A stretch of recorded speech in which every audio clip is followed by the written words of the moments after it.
Yo, yo, yo, back again with some Silent Hill. Last episode, we explored James and Mary's special place.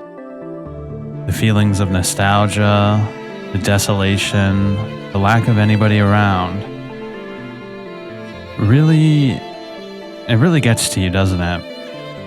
After the long descent in the historical society, when you get to Lakeview Hotel, there's this sense of nostalgia, and I don't know how to describe it, but the place has this really beautiful aesthetic. And just exploring this place, you see what could possibly be a place of great significance to a lot of people. I really like this area. And I think this episode will be able to finish up Silent Hill 2 once and for all. I'm going to try to get all the endings as well, so we'll have to see how that goes. Anyway, let's get into it.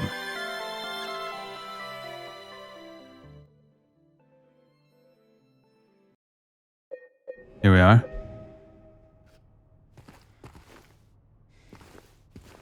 So what were we doing? Oh, yeah. We got the employee elevator key. Shit. I got a comment again, man. They ruined my favorite little reading section here.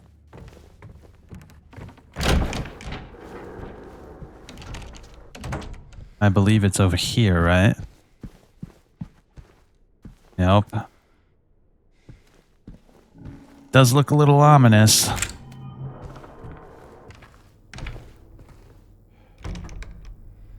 So there's something interesting about this place. I'll show you. So we have to give away all of our things. We have to put our keys, our memos, our health items, our maps, and our weapons. But there is something we don't have to forgo. That is Mary's memorabilia. We do not have to get rid of the letter, the handkerchief, and the photo. We can also apparently keep the knife as well. What's interesting about the letter is when you investigate it, it's empty here. And I believe it happens in this specific section when you get to Lakeview Hotel. Initially, you were able to read it, and it says, "In my restless dreams, I see that," the yada, yada, yada. It says that. But at this point in the game, the letter is blank. And that is to suggest that there was never anything written on it at all. Obviously, Mary is not here. She never was. Simply a manifestation of Silent Hill. There's remnants of Mary, that's for sure. You can find her clothes, you can find her handkerchief, you can find a whole menagerie of things, but Mary is not here. And I think at this point James already knows, but he hasn't confronted it yet. We should save just in case. This part can be a little tricky. Let's go. Not looking forward to this. I love to be able to fight my enemies. First things first, let's hop in here. The Lakeview Hotel, 7 golden rules for employees. Employees should report for duty on time. Employees should not be absent without valid reason. Employees should report for duty in well-pressed uniforms. Employees should not take off their uniforms while on duty. Employees should maintain a polite and helpful attitude towards the hotel guests. Employees should help maintain a positive public image of the hotel. Employees should immediately hand in any lost items. Well, we're breaking all those rules this time around. James does not look happy about this either. Lakeview Hotel Employee Section Map. I'm Johnny, one hot guy. Yeah, this is a heater, an ancient looking one at that. Of course, so we have the, one of my favorite aesthetics in this game is when you're in a room and just all you can see is the glow of the TV static and the darkness. Very effective feeling vibe. It passes the vibe check, that's for sure. But we have to find the code for the safe, and The best way to do that is to start to go through this systematically.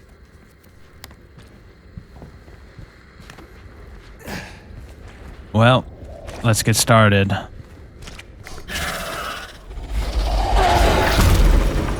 Okay.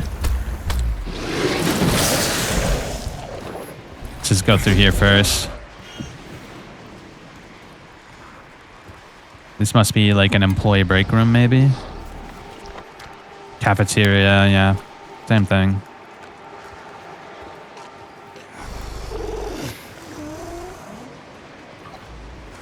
Okay. Little kitchen area. And we have a buddy over here. Hey, friend.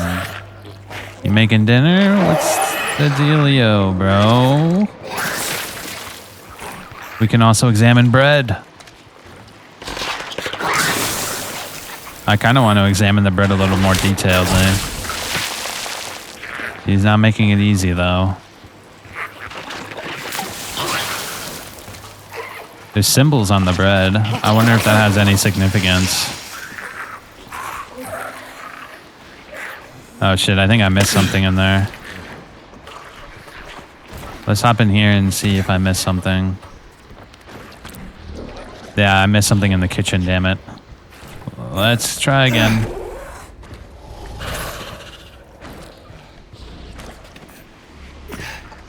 Part 2.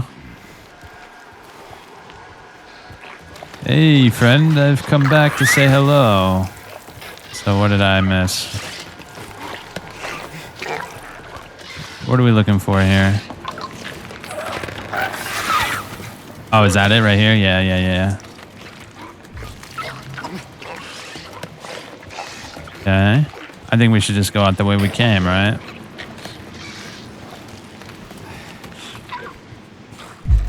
Okay, let's crawl under here next.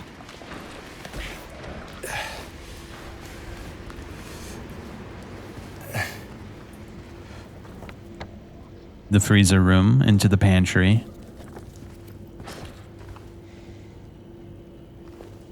There's those dead animals again. There's 2 of them this... Well, actually, I think there was 2 of them each time, right? Could represent Mary and Eddie. Yep, Cinderella. In the original game would be down in the employee section.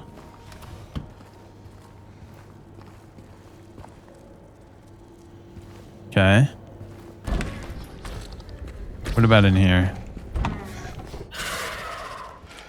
Nothing works. It just won't wash off. Order new sheets. Nothing in here. So what did we miss? The only place we can go is in the manager's office. Let's head in there.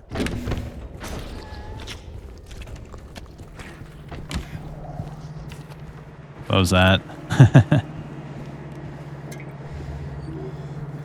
So this is the Lakeview Hotel's manager's office, huh?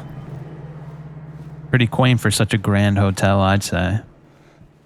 Also, some interesting symbology here. I'm not exactly sure what to make of it. I'm no expert in symbology and alchemy, so...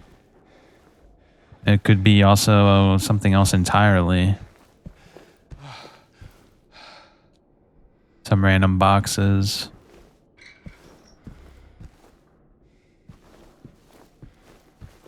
An old, like, 20s safe.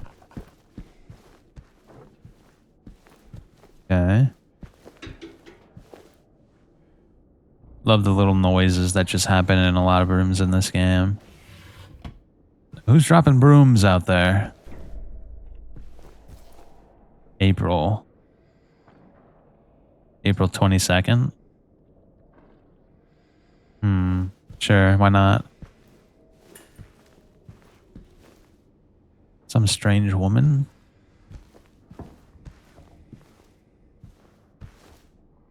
Gotta say, if this place wasn't so dusty, it'd actually be a little cozy. You know? Get some Soul Calibur up in here. I choose Mitsurugi.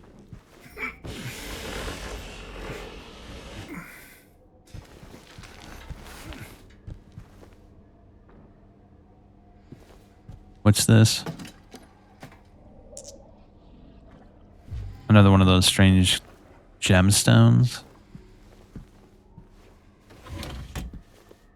We don't have a light, so we can't examine anything further.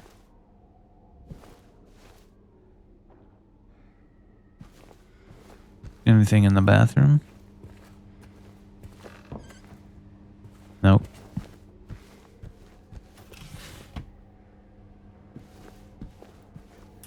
Is this how the manager got around? The door stopped working, so he made a hole in the wall. Okay, we're gonna have to replicate the symbol on the wall. So these swirlies will be 4 up and 2 down.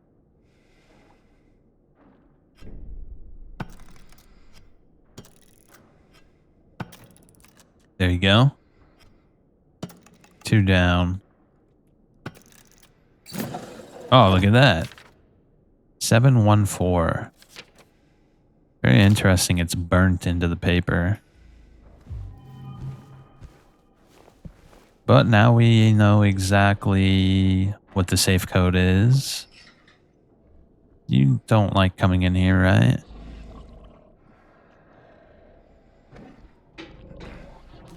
Nice, he gave up.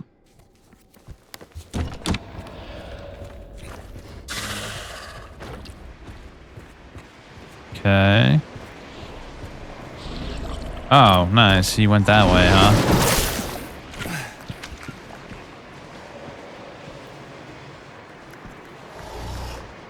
Yeah, I think we're good. What was it? 714? Oh, 174114. Okay. There we are. Well, would you look at that? It's the videotape. A videotape left at the Lakeview Hotel 3 years ago. It says Silent Hill on it. There's no date. Super tape video cassette. Man, oh man. This brings back the vibes, bro.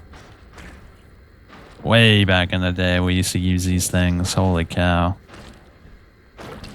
Be kind and rewind. So now we should get the hell out of here. Where is the way out? Which way are we going? Is it the staircase? Yeah, I think so. That's gonna be behind me. This way? This way, not to the left, okay. Oh, look. Big old exit right here.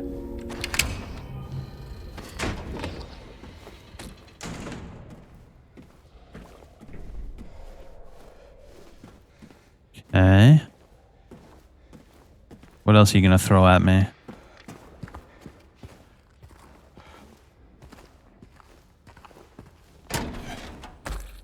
Ah, shit, there's another one.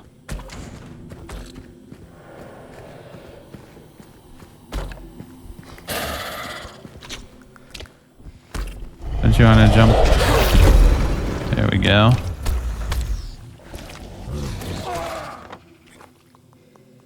Doesn't look like... Well, actually, it does look like there's something over there. Let's check out over there. A little hole in the wall. What about this? I think this is going to be locked now, isn't it? No?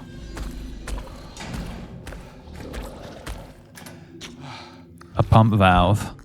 A backup pump valve.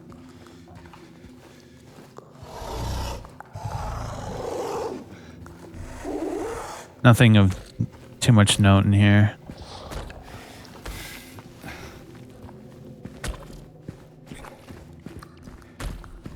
Let's go back in here. Oh man. James, don't you want to say something about all this liquor and alcohol? I think this is where James would normally comment about the troubles with alcohol he had after Mary died. but there's no such thing in this game. Right? I can't examine any of this, right? I kind of wish he did say something, but I guess that would be a little out of pocket for James to never say anything and then at this point say something. Which is kind of, you know, a negative for this game is you can't examine anything and get James's inner dialogue, which is one of my favorite parts about the original series is you can examine things and each dialogue would be like their inner thoughts, you know what I mean? Especially with Heather. Heather was had a pretty pretty huge personality, so when she said something you would know right away.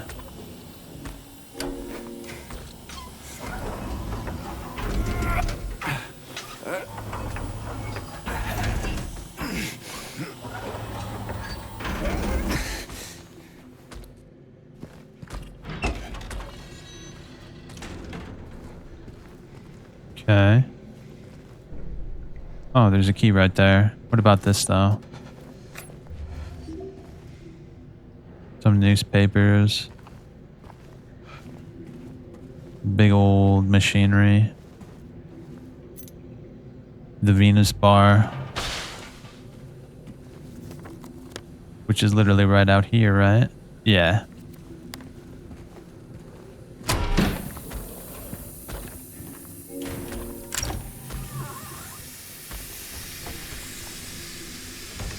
Okay, I see now. Anything interesting in here? I think there used to be a light bulb down here, right? In the original game. You get a can of light bulbs right around here.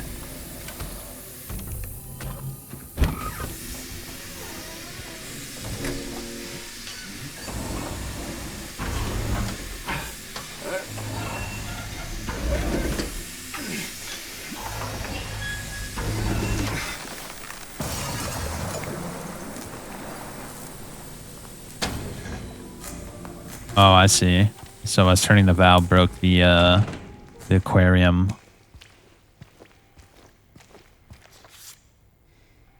Better leave. Better leave, huh? That's interesting. I am kind of curious. Venus. What is it, character? The Roman goddess. Venus is the Roman goddess of love, beauty, fertility, sex, and victory. She is often depicted nude and is associated with imperial power and civic architecture. Venus is the Roman counterpart to the Greek goddess Aphrodite, and both are believed to have originated from the Mesopotamian goddess Ishtar. Very good.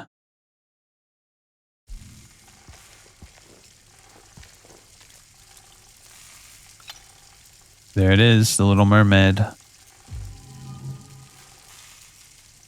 I am questioning their aesthetics here with having the pipe like right out in the open like that, but hey, who am I? Is that everything in here?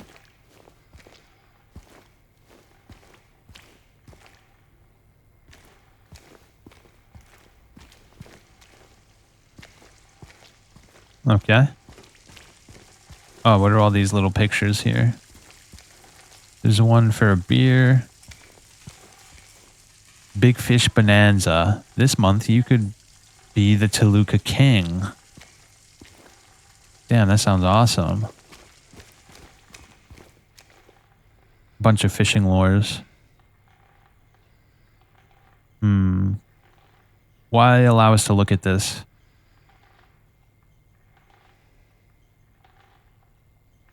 There's 12 of them. I don't know if that means anything. Yeah, I'm not sure about that. Why allow us to look? The fisherman's life. That's kind of curious. It lets us look at the lures. What are we supposed to gather from that?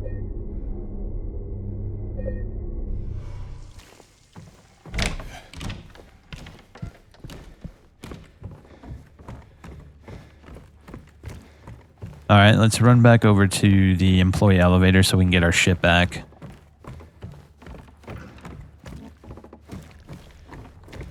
What if you beat the game without your shit? Is that it's not possible, right? You have to have your shit, right? How will the game handle that? We'll just be like, hey, you go back there. Get your stuff, bro.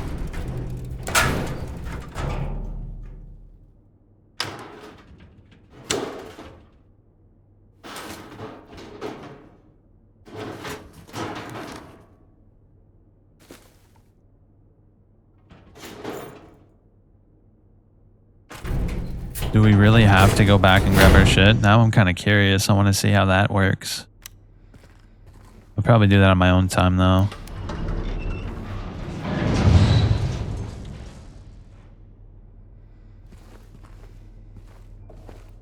Oh, is it broken now? That's interesting. I think that's everything here.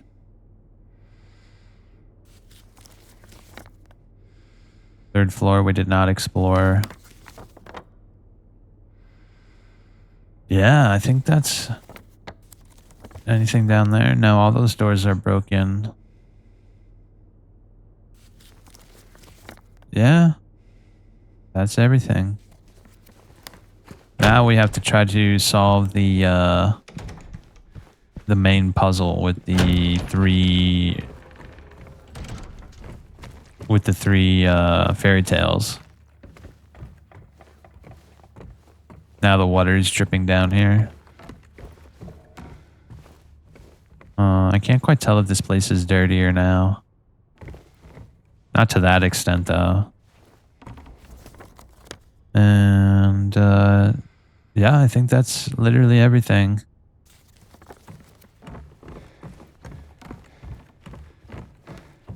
I wonder where Laura went.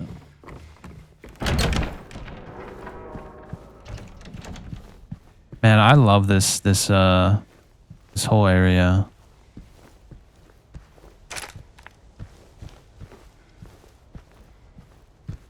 S tier. S tier, bro. They did S tier job, and it's not too long either. It's actually rather short. It's just long enough to get the vibe down. All right, let's see.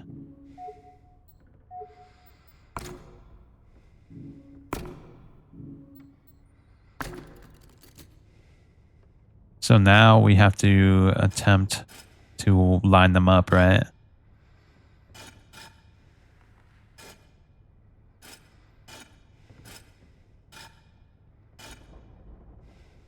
Maybe like that.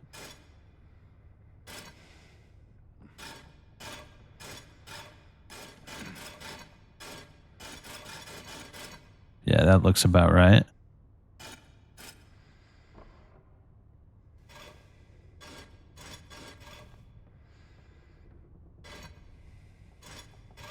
Okay, I think that's about right, right?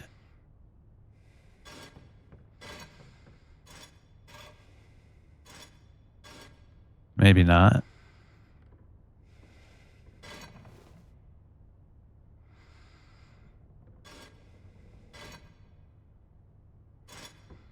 Probably... I don't think that'll work, right?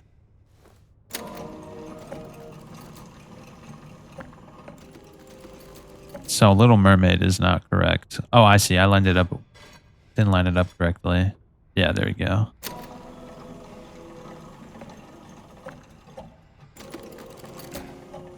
Oh. Okay, here we are. Now this puzzle, I am going to look up the solution to because it's so obtuse. But we'll read it. We'll read it. In a slumber deep in a poisoned sleep, on a bed of stone, dreamless, all alone. And so she wept in silence with no prince to marry, her life to be forfeit, heartbroken and solitary. When the clock would strike into the dead of night, hastily she would delve alone, all by herself. Let me see. Silent Hill 2 remake.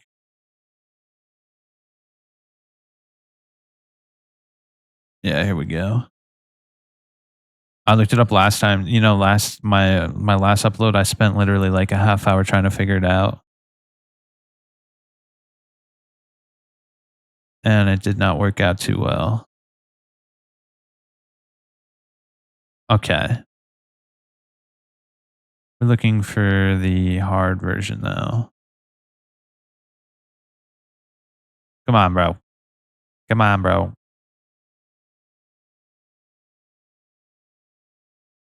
Okay. All right. Yep. Yep. Yep. Oh, is it the same every time? I thought it would change with the difficulty, but I guess not.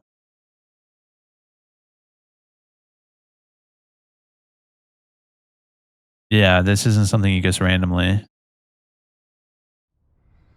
So, in a slumber deep in a poisoned sleep on a bed of stone, dreamless all alone. I guess that's 7 because of Snow White, right? And so she wept in silence with no prince to marry, her life to be forfeit, heartbroken and solitary. Probably 1 because she's by herself, right? No, that's 5. Where did you get 5 from? See, this is why I'm not good at this puzzle, bro. This puzzle flies way over my head. And so she wept in silence with no prince to marry, her life to be forfeit, heartbroken and solitary. Where do you get the number 5 from? I don't know. I don't know. When the clock would strike into the dead of night, hastily she would delve all alone by herself. Does it say? After you bring all the figurines and install them, after that, you need to turn the keys below. Each of the princesses, they move innately at different speeds, which changes how much you need to wind up the keys for each of them.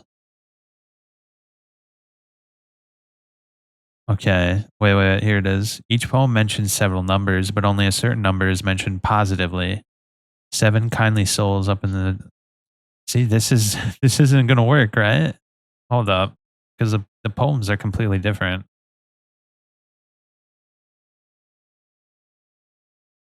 Okay, let's see what it has to say. So it is the same each time. Oh, standard. Okay. Hard. The poems don't mention numbers at all. They do, however, all mention the word solitary or alone. 111. When you successfully complete the music box, you receive the 111? All alone, solitary, by herself. Okay. That does actually make sense. When I did it earlier, I mean, in my last playthrough, I was like doing math. I was like, what the hell do we do, bro? Guess it's just one, one, one.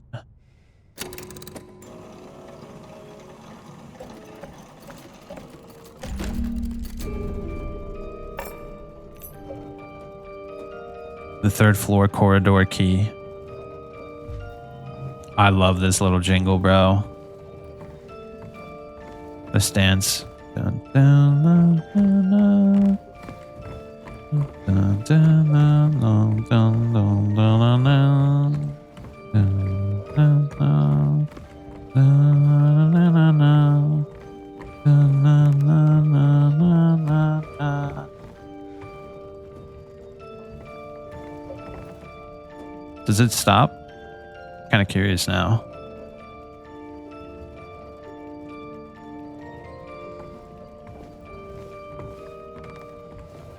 This song fits the vibe perfectly, bro. It sounds like a melancholic, foggy morning. I wish I can go free cam right now and just get some B-roll. I'll make a video out of it.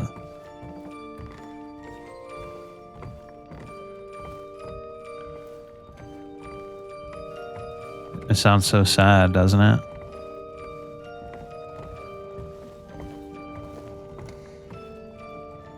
Well, that does beg the question. Silent Hill 2. Wait, what was the name of the puzzle? Music box.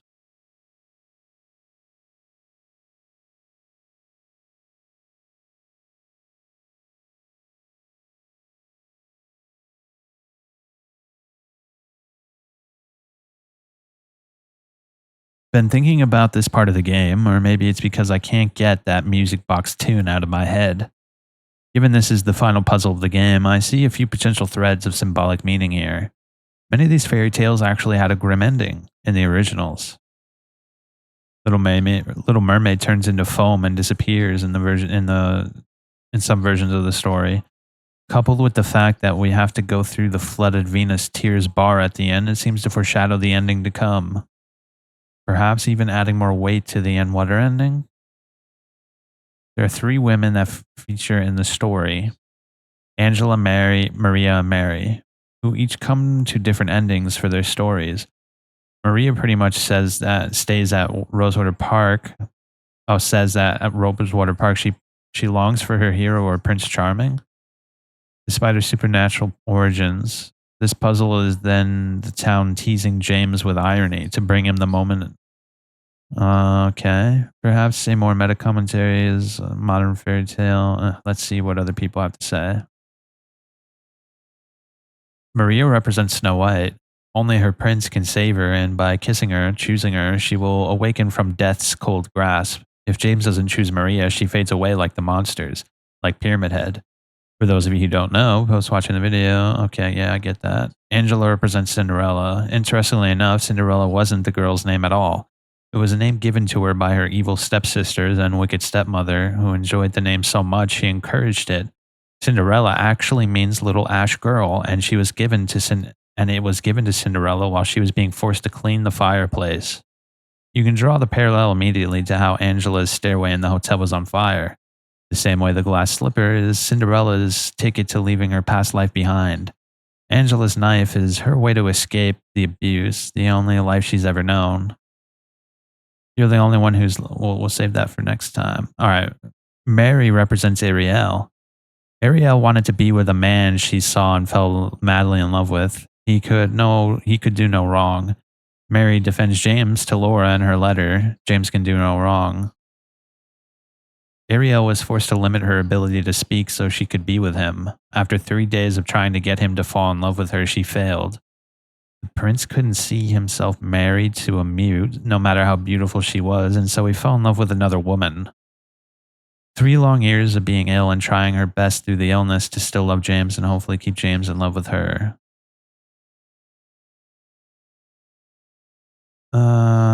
I kind of disagree with that take, but I kind of get what he's getting at there. Okay. I get the gist. It seems to represent all the female leads of the game. Apparently, Ariel dies in some variants of the story, so maybe that's how you can connect it with Mary. She just wants to live happily ever after with her James, but she ends up dying instead. Damn. Okay. It makes a lot more sense now when I see like people try to contextualize it.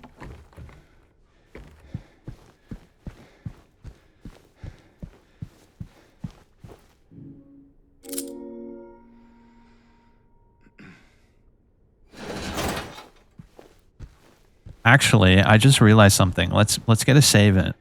Oh, okay, we're good. I thought the game crashed. No, let's get a save in, bro, because we can get most of the endings right now. So let's get all the endings. Let's get all the endings. There's a save station right here.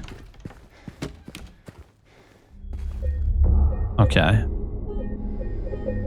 Get a little save up. Let's get 2 saves up. Okay. So let's just... Where do I use the Key of Sorrow? That's what I really want to get right now. Hold on, let me see. Where do I get the key? Silent Hill 2. Key of Sorrow. It can be found after completing the game at least once. It's required to unlock the safe in the manager's office and is one of the 2 items you need to obtain the stillness ending. The safe in the manager's office.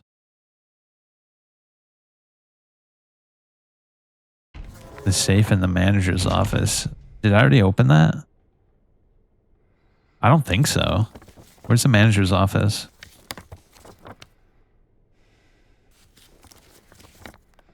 Is it up here? Hold up. So there's that. So So there's a safe in the manager's office? I'm going to have to go back down there and check. Is there another manager's office? No, let's go back down there and check. Now I'm like really curious.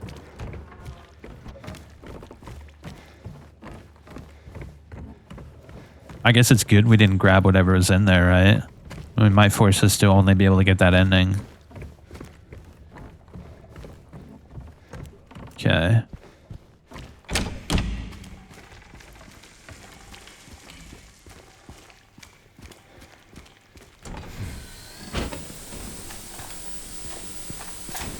Oh shit, I can't go back. Okay, let me look it up. Maybe I missed something.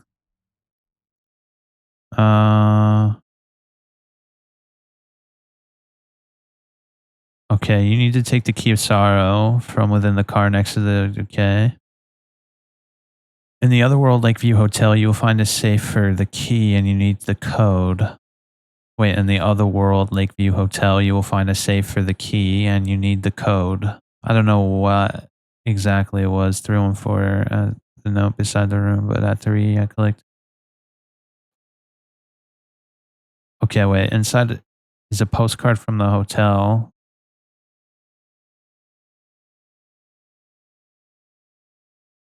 Wait, what is that? 314 seems to be hidden throughout the whole game where you find notes that are signed with a red marker.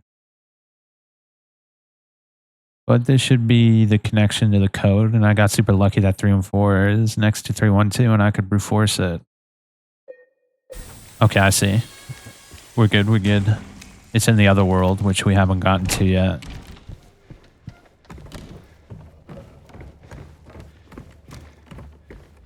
Nice, okay. I was worried there for a second. I was like, oh shit, did we just screw ourselves? Because I just saved over my last save, so I wouldn't be able to go back even if I wanted to.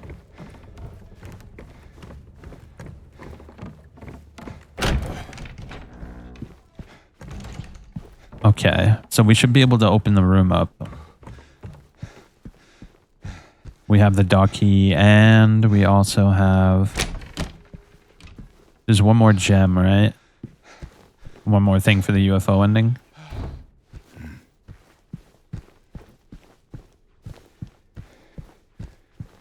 Is this the observation room? Yeah, we could use the dog key here. Let's just see what happens, right?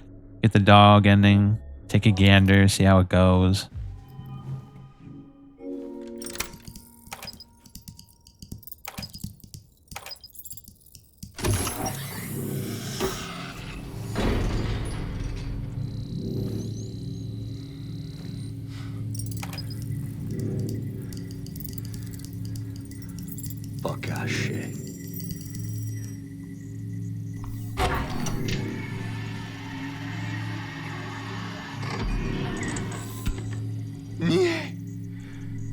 To nie może być prawda.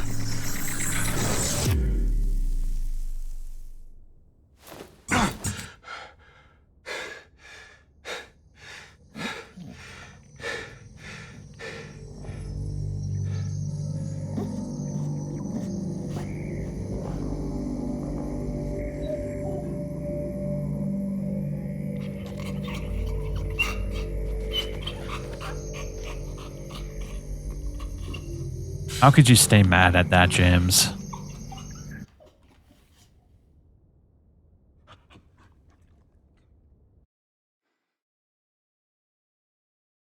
Fantastic.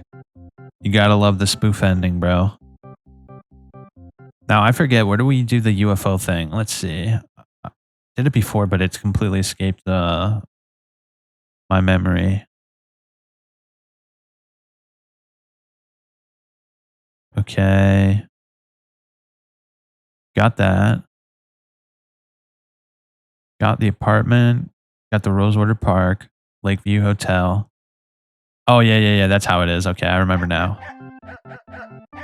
Of course, you have the dog barking song, but we are not interested in that. We'll look at all this when we get the actual, like, legitimate ending. Let's get the UFO ending next.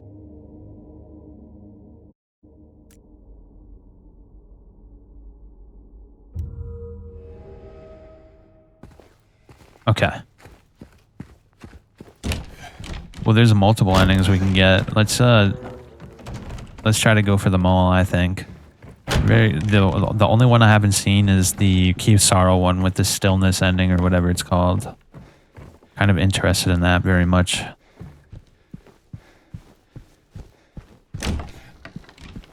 Okay, all these doors are locked. Damn dog controlling everything.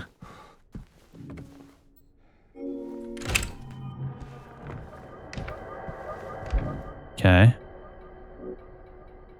Let's get that UFO ending. Let's take a gander, shall we?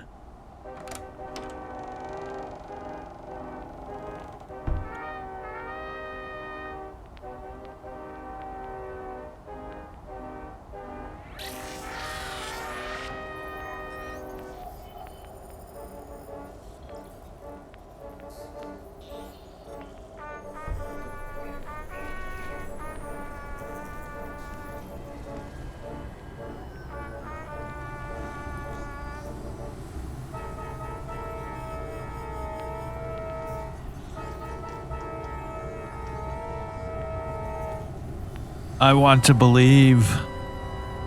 Where's Fox Mulder at?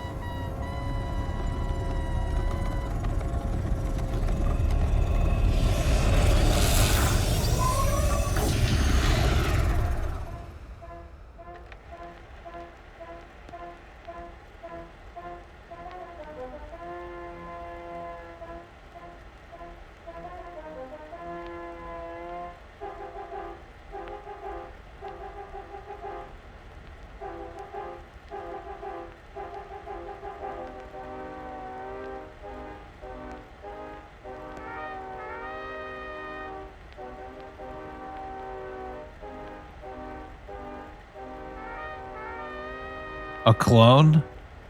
Holy shit.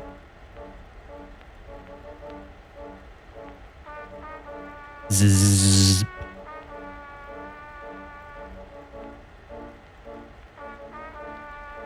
Nice. Good job, James. All is as it should be. Finally, we can be together.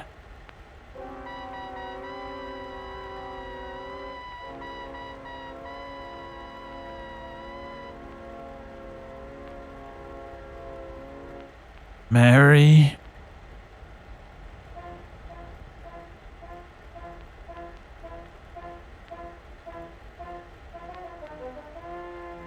I guess what you can gather from that is that he went to space to look for Mary and he finds himself at the Lakeview Hotel in an alternate dimension just to find Mary, right? That's kind of funny. Ooh.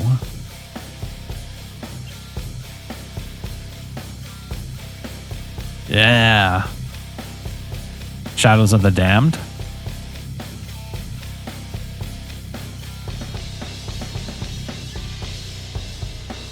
Damn, Akira, I didn't know you were like that.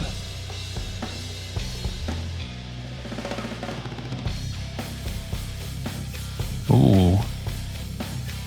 This goes pretty hard, actually.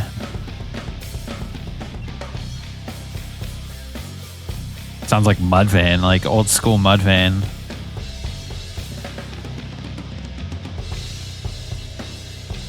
Yeah, it sounds like, oh, what is that album called? The Beginning of All Things to End, with all their old songs on it. Yeah, this sounds exactly like their first EP.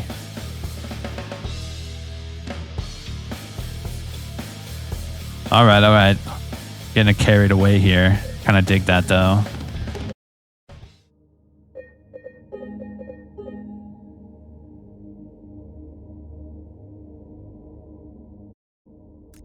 So we should be able to get one more ending in this section here. I think we drink the White Claudia inside 312.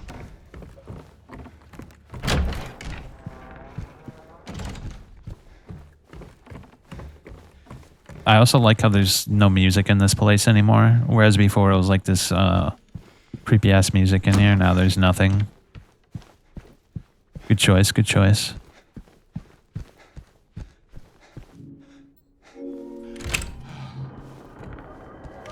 Okay, here we go.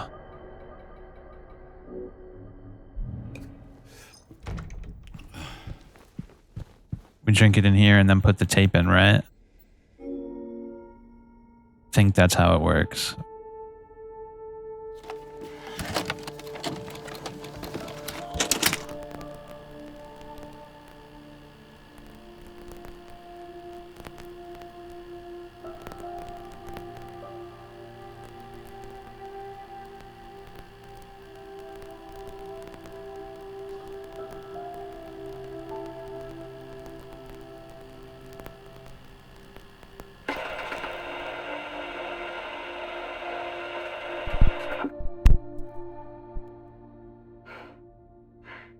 Are you taping again?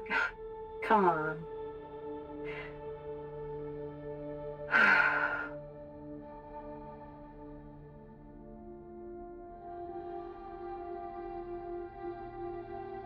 don't know why, but I just love it here. It's so peaceful.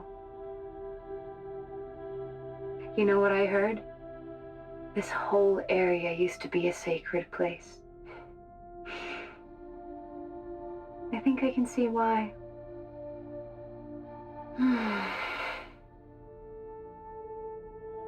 It's too bad we have to leave. Promise you'll take me again, James.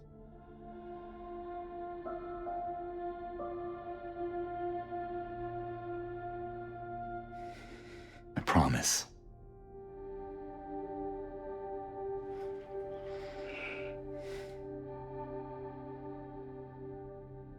Come on, we need to finish packing.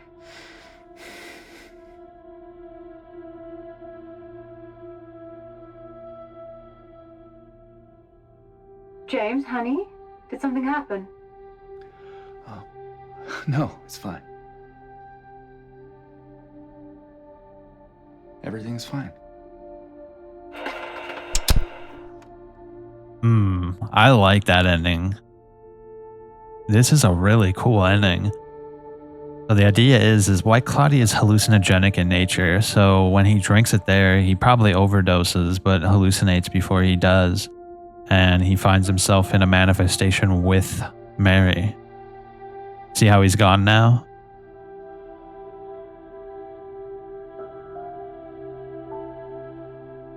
And he kind of looks in the distance like that because he knows that it's not real.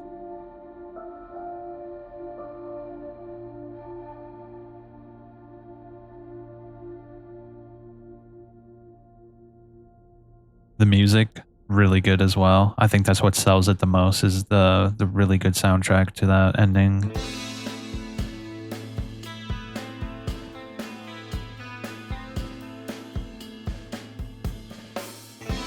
Oh, this is a really good version of this song, damn. But we must go. The show must roll on.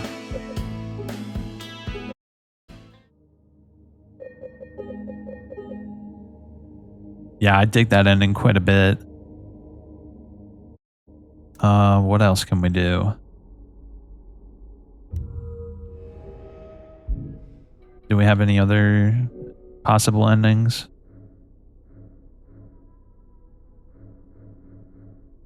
Okay, so we can get the rebirth ending and then this Key of Sorrow ending. So let's go and do it the normal way now. We've seen all the kind of spoof endings. All the what ifs, has-beens, could-be's. And now it's time that we continued on. James awoke from his dream and he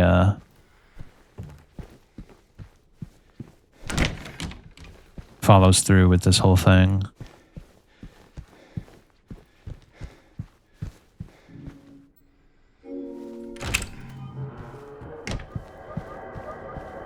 Okay. I do like how you have to have these specific items and do it under specific conditions because it allows you to see all of the extra endings, but also get the regular ending as well.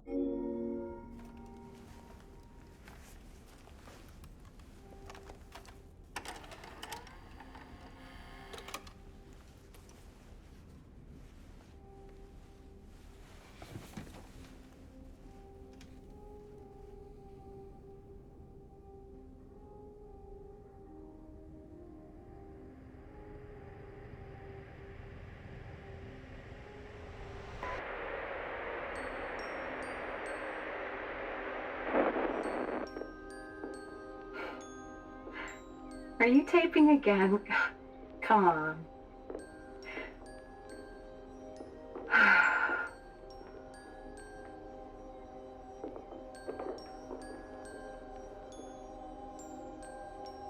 don't know why, but I just love it here. It's so peaceful. You know what I heard? This whole area used to be a sacred place. I think I can see why.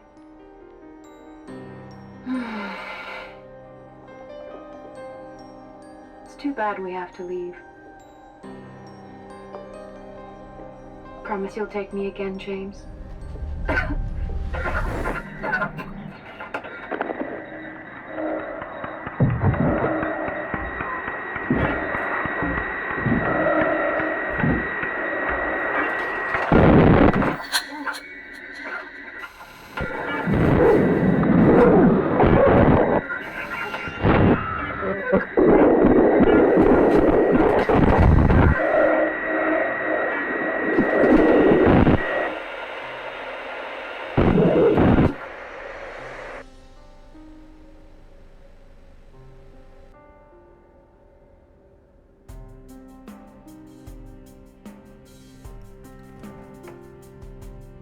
Notice Laura in this scene.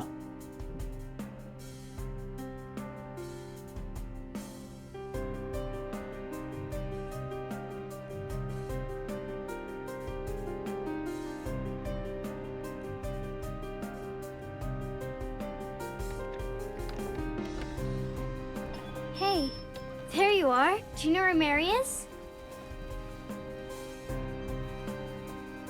Come on, talk to me. Mary's gone. She's dead.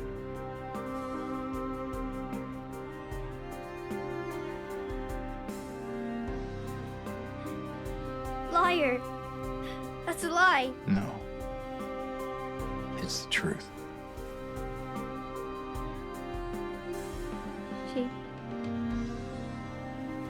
She died because she was sick.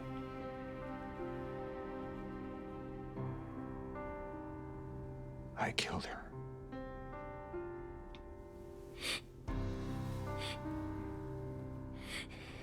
Killer? Why'd you do it? I hate you. I want her back. Give her back to me. I knew it. You didn't care about her. I hate you, James. I hate you. I hate you. I hate you.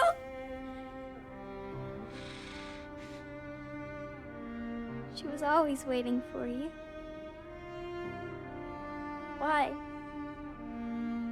Why? I'm sorry. Mary, you know, isn't here.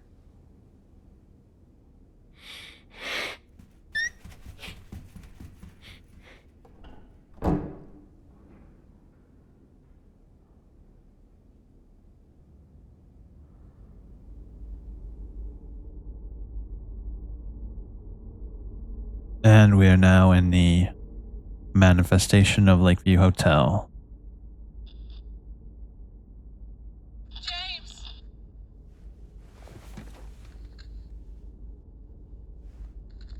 Mary? James! Where are you? I'm waiting. I'm waiting for you. Please, come to me. Do you hear me? Please. Where? Where are you?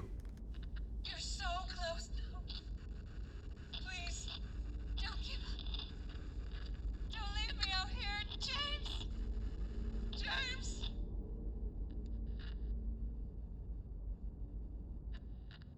It's interesting in that scene, she's calling for him as if she's waiting for him, and that's literally what Laura just said. So, but I really wanted to look at the original, and we can compare them. Hold up.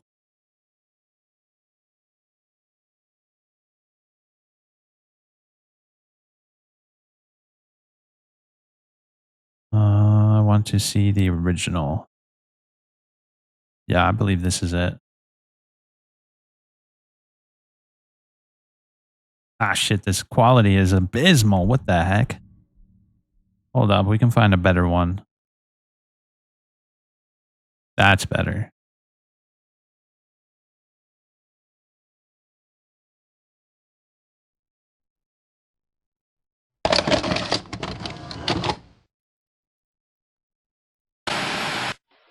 Are you taping again? Come on. I don't know why, but I just love it here. It's so peaceful. You know what I heard? This whole area used to be a sacred place. I think I can see why. It's too bad we have to leave. Please promise you'll take me again, James.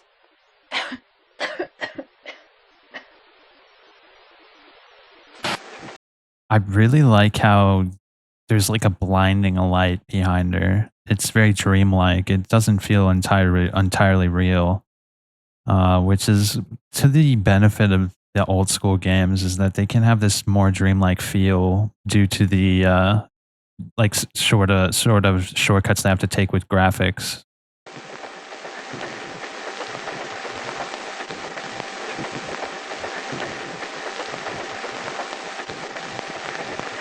And I don't remember it showing that, but you see James kisses her before he does the deed. And I don't remember that happening in the remake. I think that's a very interesting detail.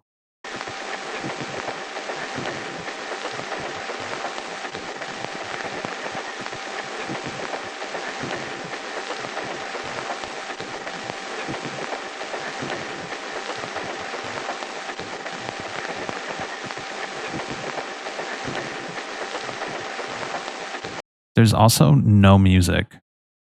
No music at all, which I think is a better choice in my opinion.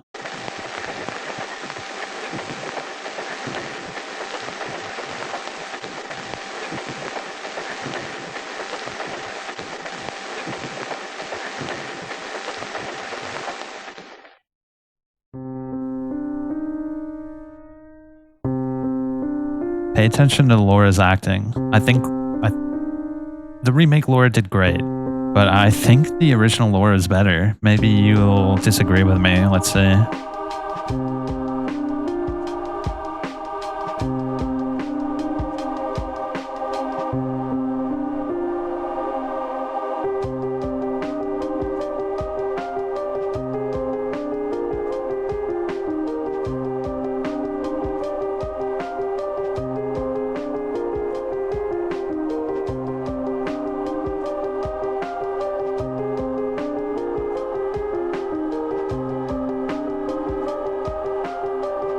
Mary.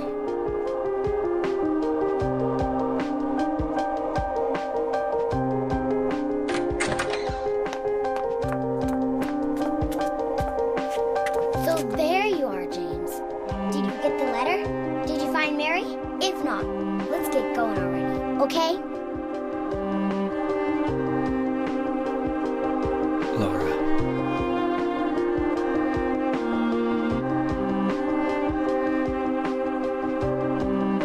Mary's gone. She's dead.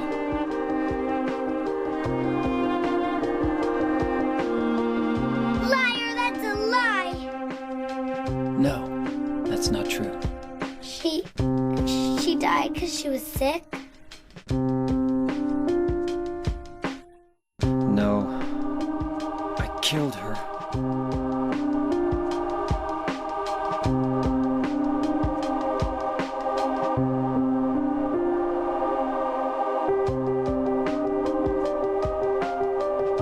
You killer! Why'd you do it? I hate you! I want her back! Give her back to me! I knew it!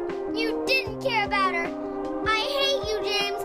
I hate you! I hate you! I hate you!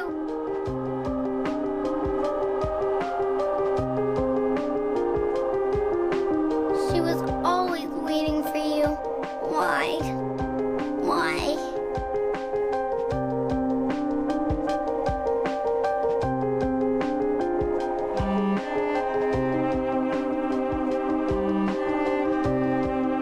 I'm sorry.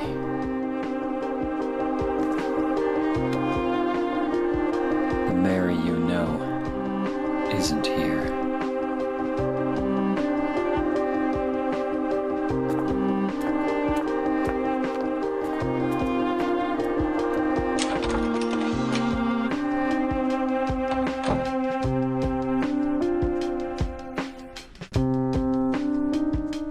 Laura, I'm sorry.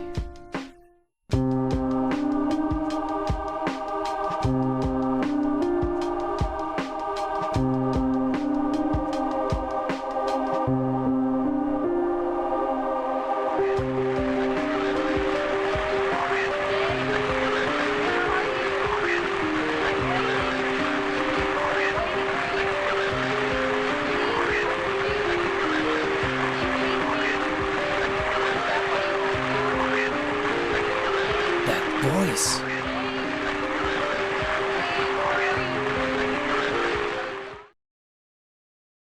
So it's really interesting. One James, other thing, honey. one other thing I wanted to show was Lakeview Hotel Otherworld. Okay. Wait, what is this?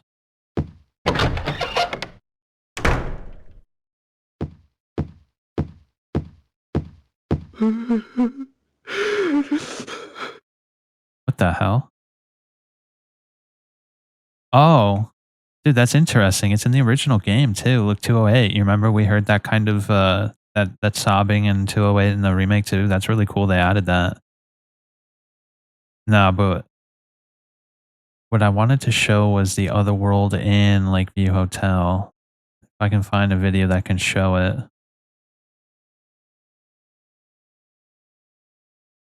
Well, I guess this is fine. You see how the other world looks? It's like moldy. There's no orange. No orange to be found at all. And it kind of just looks like it's been deteriorated by age, a wear and tear. And we could look at the other world in the regular game, and it's got this orange hue, and I don't like the orange hue, dude. I think it conflicts with the basic color scheme of the game. It kind of takes away that kind of nostalgia, or not nostalgia, that sort of melancholy. Orange is kind of like a vivid color. It's upbeat. It's probably one of the happiest colors in the all of the colors in general. And I think this orange color kind of conflicts with the whole aesthetic of the game, which is why I'm not a big fan of the other world in a lot of parts in this game. I prefer it in the old game because it keeps that same melancholy throughout the whole entire game in the original. Either way, we should be able to get to the manager's office and get that item. I'm very curious about that. I think the Laura for the remake did fantastic, though. I think she's one of the better parts of the game. They got a really good voice actor. But the Laura of the original game sounds far more childish and innocent, in my opinion. And I think that it adds to the character. One thing that they did do was that little squeak when she runs away. That was pretty effective. It really shows how upset she was, whereas in the original, she walks away in silence.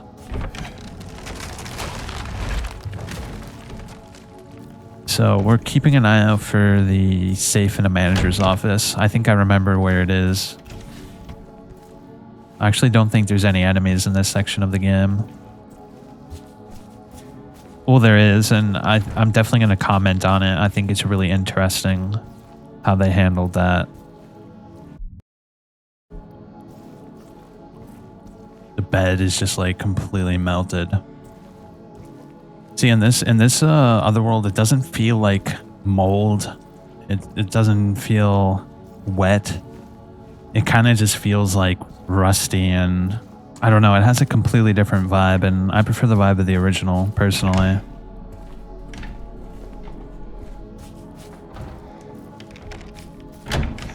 I think that the shift in color color grading is like really harsh against the overall tone of the game in the regular world. And I like that it's more nuanced in the original game, where most of the time it's hard to tell you're in the other world until you start to see more of the furniture and like stuff like that. And I like that more nuanced take on it.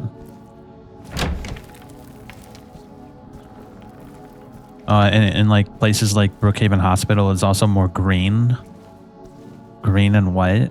I guess they shifted it to this color because of Eddie, because that's kind of Eddie's shtick in this game. I'm not sure though.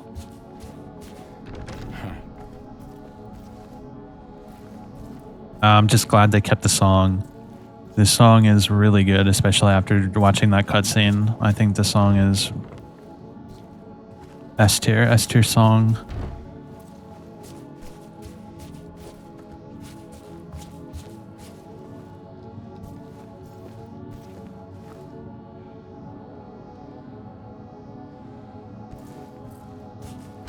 See, they kept that kind of blinding light in the other world. I do like that aspect of it, but I think it would have been better if it wasn't orange, because now it just feels like we're in sunset. You know what I mean? Not a big fan of that.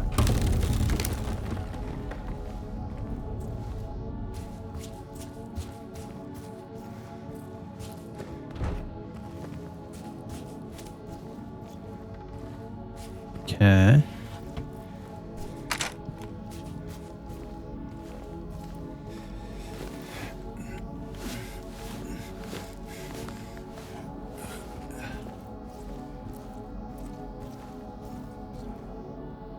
There is no healing of thy bruise. Thy wound is grievous.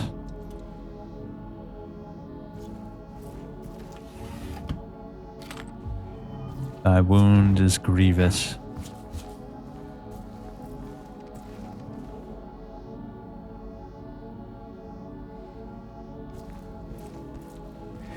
Very interesting.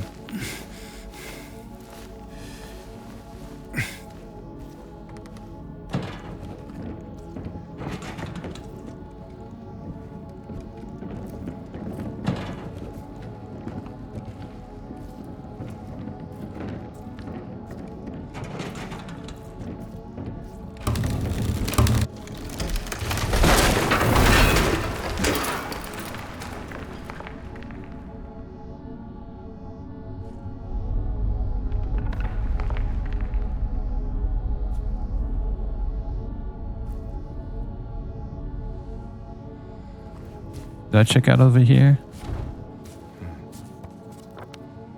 Oh, there is a map, but we don't really need the map, I don't think. That's one thing I also like about the other game, is that the Lakeview Hotel in the other world is a little more in depth, whereas in this game it's kind of just like more straightforward. Also, I really wish they had that book room in the Lakeview Hotel where you can listen to the headphones and read like the occultic books and whatnot inside the. I think it's like a reading room. That room isn't in this game. You know that scene where, hold up, let me show you. Silent Hill 2, Lakeview headphone. Yeah. See this scene? He puts on the headphones. Going to die? Really pissed this isn't in the I'm game. very sorry. But you're a doctor. It's your job to heal people. How can you just let her die? Please, calm down. As her doctor, I promise I'll do what I can. But there's still no effective treatment for her condition. How long does she have? I'm afraid I'm not sure. 3 years at most. Perhaps 6 months. That's where he got the 3 years It's from. impossible to say with certainty. See, that's really curious. I like that. And inside that room, there's like a bunch of like interesting reads and whatnot you can observe.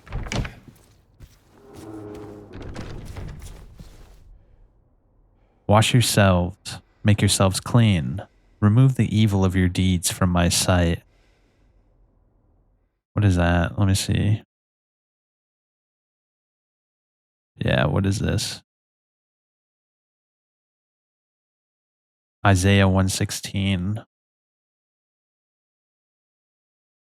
Okay, wash yourselves, make yourselves clean, remove the evil of your deeds before my eyes.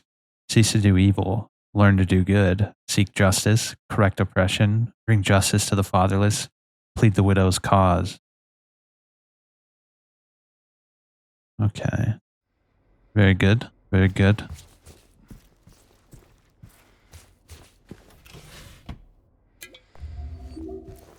Basically, like, begging James to repent. It's like, come on, bro. You can do this.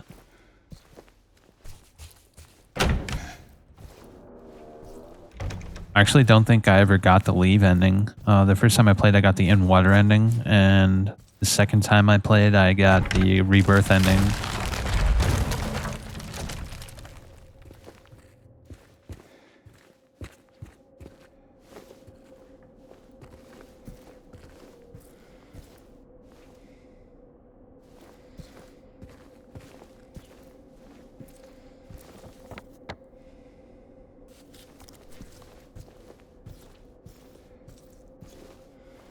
There's those symbols. What is it a picture of, though? Kind of hard to tell. It's a little too dirty.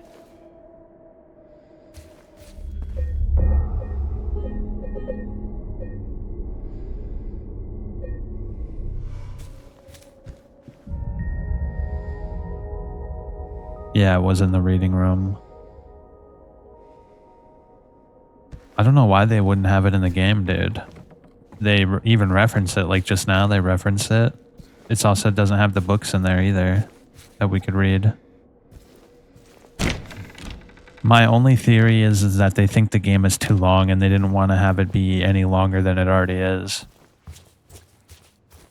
That's my best guess.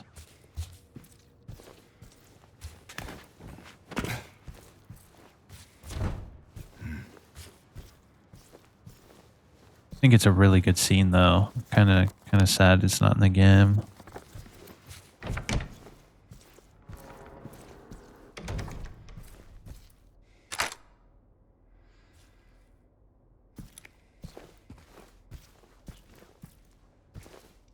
Oh, I think I know what's gonna happen here, right?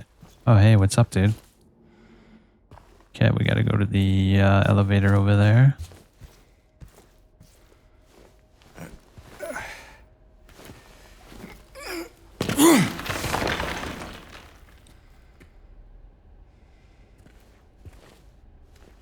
Definitely want to look around, be thorough.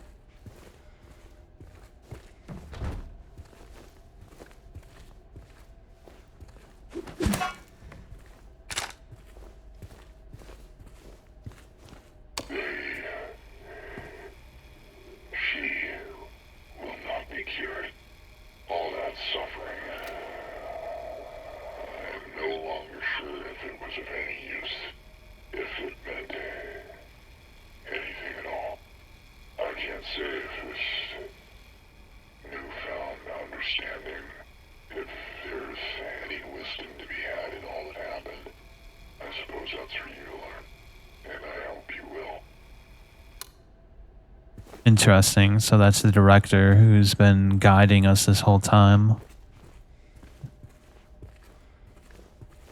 Will James learn? I guess that's kind of what he's asking. After all the treatment, will James make the right choice? Will he wash himself clean of the sins and repent?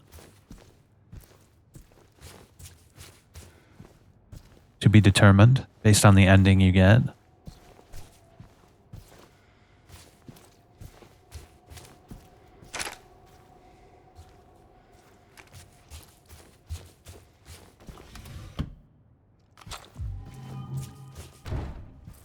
You go in there.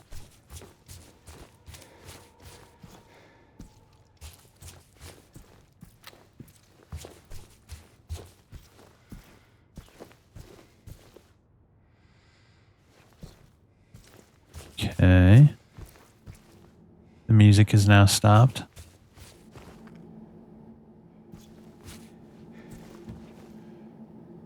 To the basement we go.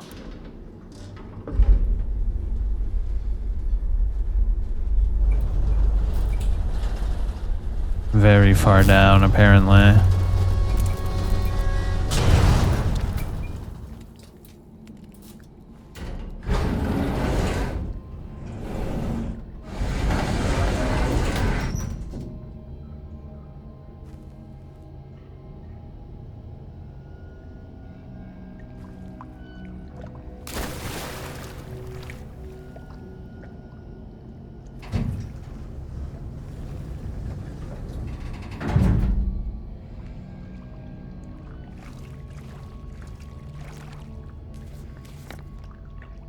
Okay, I think we can get to the manager's room from down here, and that's where the safe is, apparently.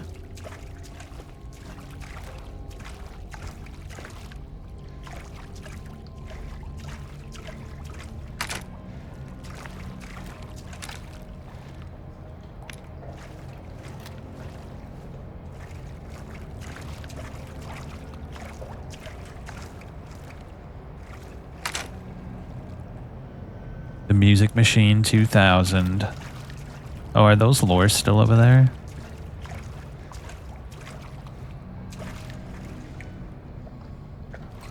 Guess not.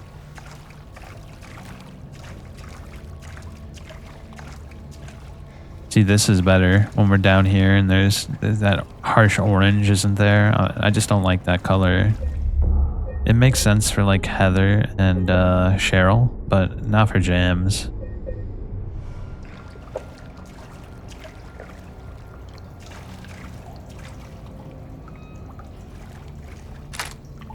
Butter cake, my favorite.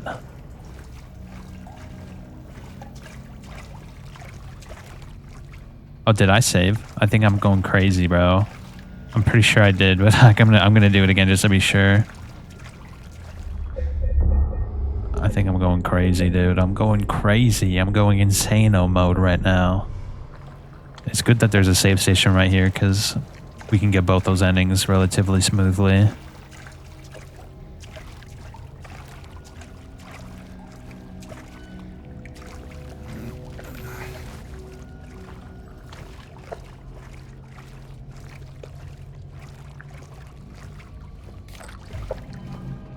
This is the liquor room.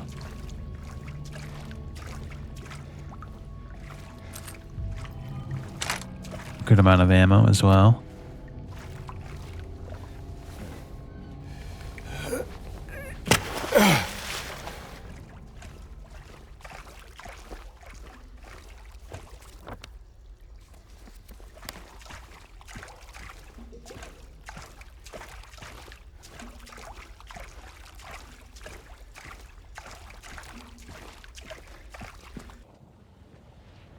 Oh, here we are. Notice on the wall.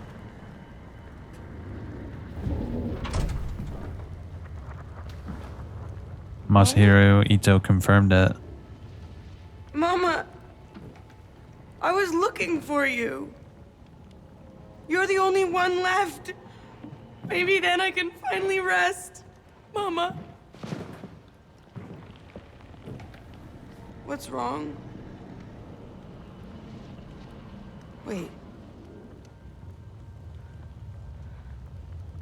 You're not my mama. It's you.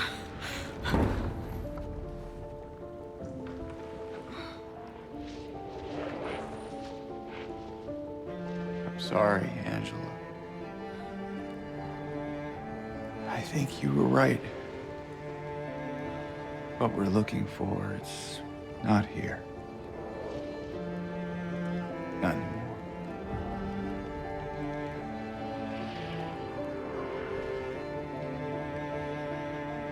Thank you for helping me earlier.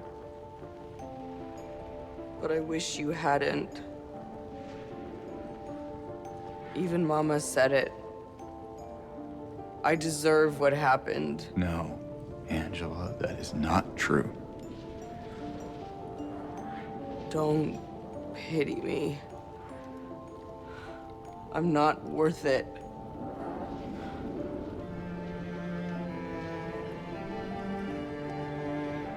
Or maybe you think you can save me?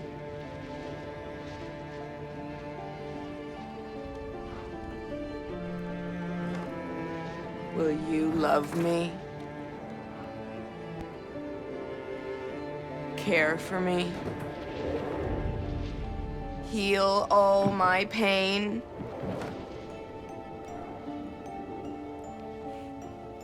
That's what I thought.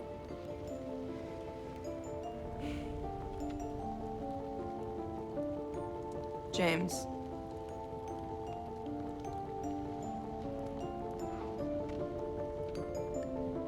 Give me back the knife. No, I won't. Saving it for yourself.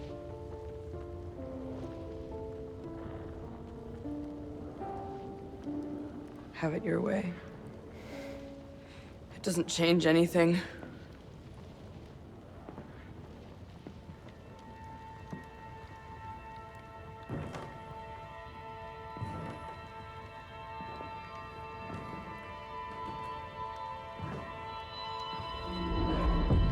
It's hot as hell in here.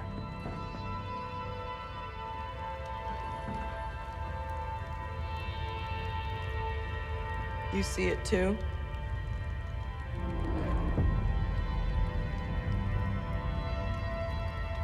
For me, it's always like this.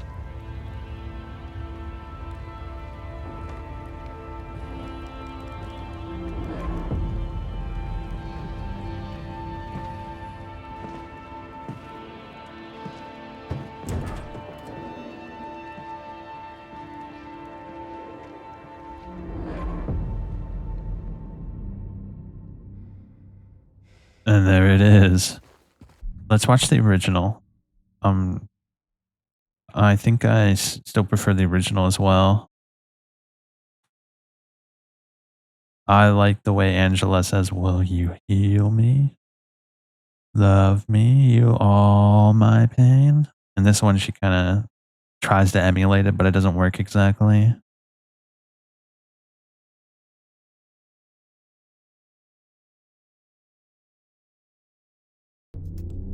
No, leave me alone.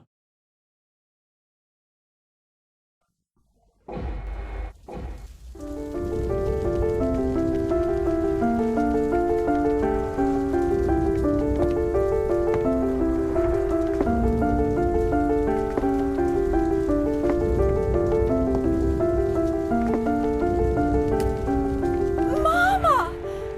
Mama, I was looking for you. Now you're the only one left. Maybe then I can rest. Mama, why are you running away?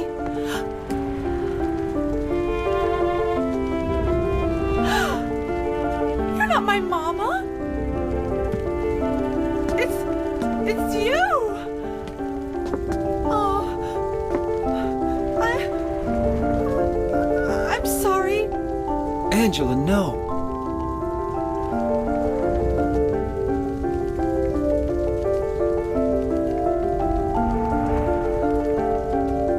Thank you for saving me.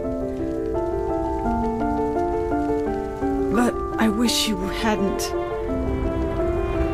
Even Mama said it. I deserved what happened. No, Angela. That's wrong.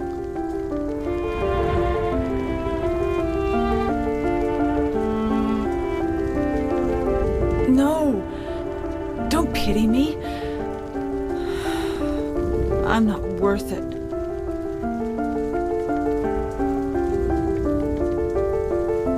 Or maybe you think you can save me. Will you love me?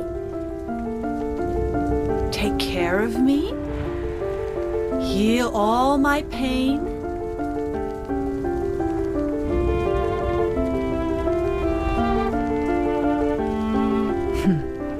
That's what I thought. I like the stylistic choice of having a first person camera from James's perspective. So she's talking down to you in that moment. Also, doesn't she sound more childish? That's her whole shtick, is that she never matured, but she's old as hell. Like, she's young, but because of all of her trauma, she looks like an adult, but she's only 16.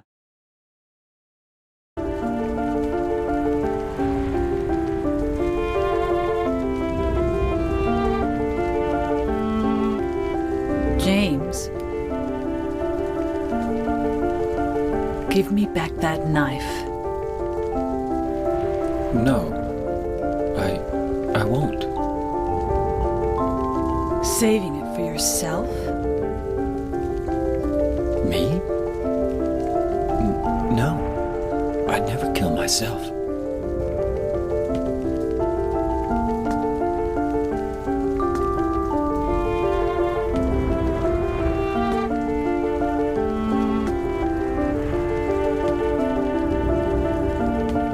Also notice they cut out that dialogue where she says, "Have it your way." She just doesn't even have the energy to argue with him. It's hot as hell in here. You see it too. For me, it's always like this.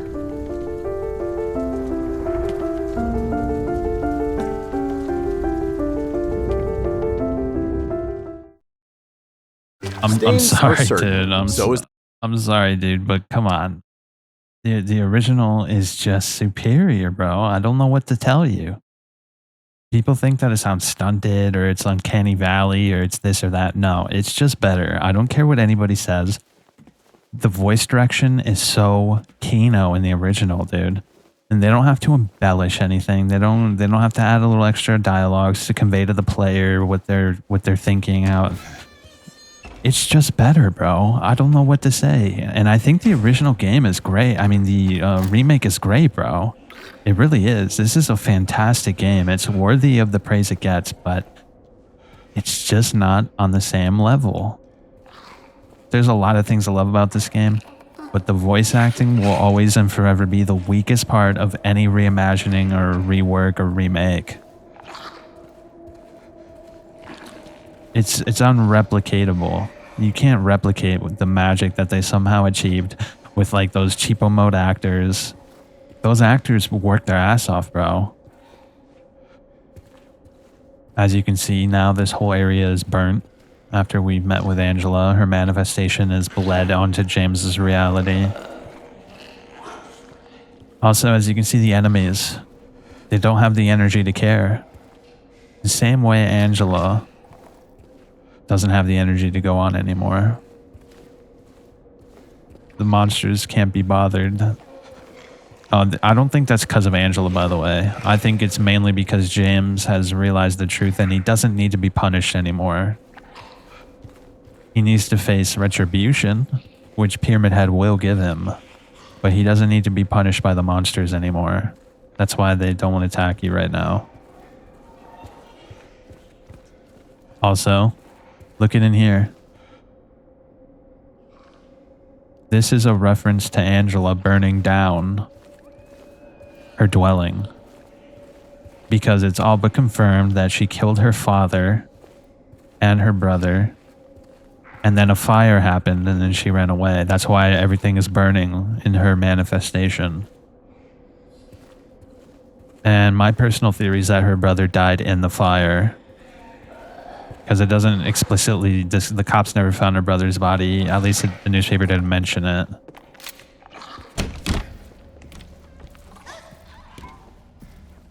There's the safe. Oh, is there a save? See, the mannequin can't be bothered either. I'm looking for a save station, though. It'd be really cool if I can just save right here. Nurses can't be bothered. You could kill them if you want, but there's no point. Really no point at all. 312 to be cleared out.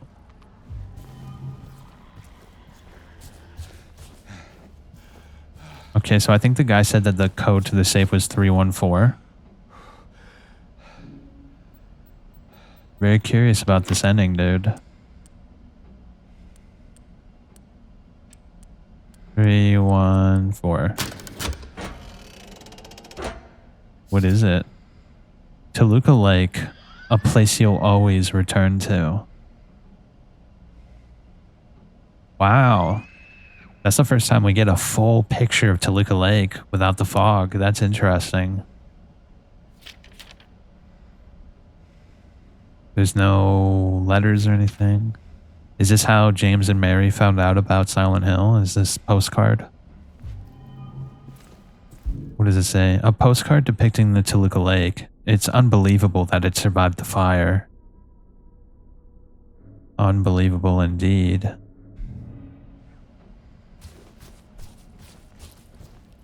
Okay. They're almost like weak and can't even another one. Okay.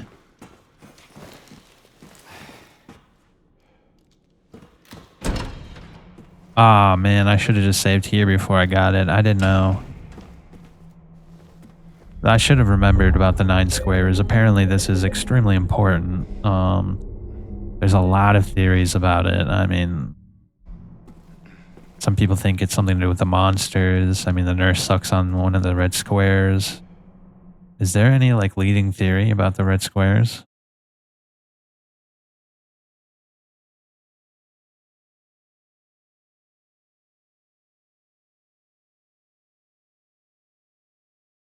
No matter how crazy as to why red squares were used as the safe squares and why they make James's head hurt, anything linked to real history or mythology, art writings? I do have a quick theory. In Silent Hill 3, they used the seal of Metatron, which is also red and makes Heather's head hurt too. To me, either James doesn't know what he's looking at, so it just appears as a red square in his eyes, or it's the seal drawn on some red paper.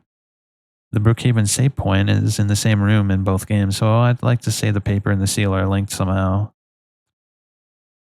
I remember Masahiro Ito saying on Twitter that the final save point that had 9 red squares has special meaning, but that he will never reveal what it is. Also, some of the nurses in SH2 have red squares on their face. Do with this what you will, and try to decipher what they mean to you. They definitely are an enigma, and you can come up with your own conclusion. Theories I've heard. The red square is the same size and shape as Mary's letter. The well is a wishing well, which you can imagine the significance of in the game. Red is important because at least one of the designers was a fan of The Sixth Sense. Remember the odd effect that red things had on Bruce Willis's character? As for the sign of the 9 save points in the end, it happens to mimic the map of Old Silent Hill from the first game. But that could just be a coincidence. There are various magical spells that involve 3 rows of 3, and they might have just used it because it looks freaky. Oh, look, 3 red squares. I never noticed that. That's really interesting. That's very interesting. Wow. I love the topic. Lots of arguments for and against this theory, but I've always thought of them to be a representative way for the player to connect James through the TV. Sounds weird, but stay with me for a second. At the time Silent Hill 2 released was on square TVs at a 1:1 ratio. A perfect square. When the player finds a square in the game, James looks directly into it. Once activated, the square TV then lights up for a red moment. And the next thing we see is James's face looking right back at us. James is looking into the screen that is our television. To add to this, the first thing James says when using the square at the well is, "Look at this, it makes me feel like someone's groping around in my skull." For a brief moment, only when he sees the squares, becomes somewhat aware of some unknown third party in his head, the player. That's really cool. I like that theory quite a bit. I've seen arguments for the square being something to do with the Order, or that it's covered version of the Halo of the Sun, but no other part of Silent Hill 2 has to do with the Order. Not true, but I get it. Why would the save screen, Harry Mason, use a pen and paper to note his thoughts? Really dig that theory. Very late to the party. It symbolizes James's deeper subconscious. The red color is a mix of red and white, technically, which is an alchemical analogy of the Philosopher's Stone. Very esoteric, however very simple if you understand occult symbolism. Many theories out there, but this one seems to be the most concise, in my opinion. I like that theory about it kind of represents the player viewing James, and yeah, that's a cool theory. I don't know if I buy into it, but very creative. I'll give him that much. It's kind of on a frame. See, like a could have been a map. Is this a specific? No, this is literally nowhere. We're in nowhere land.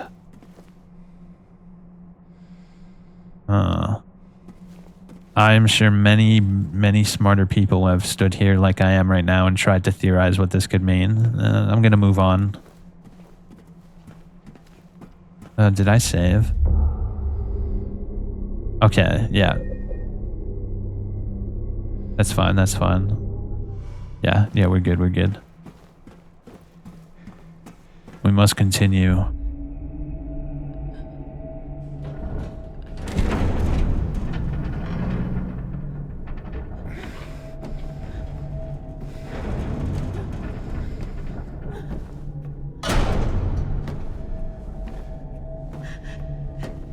James!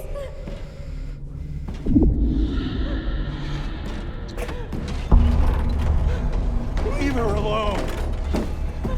Leave us both the hell alone.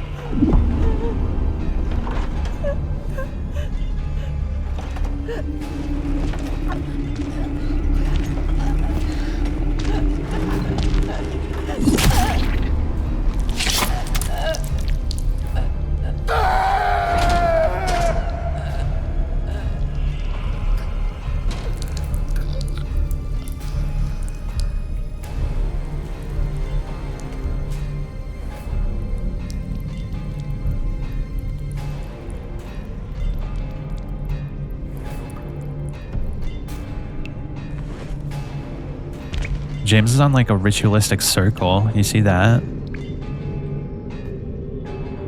Almost as if he was designed to be in that very spot in this exact moment. I know what you are. I know why I needed you. But it's all over now. I don't need you anymore.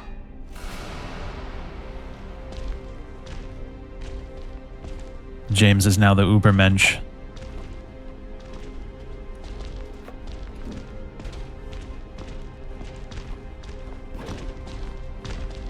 I'm ready. Okay, here we are.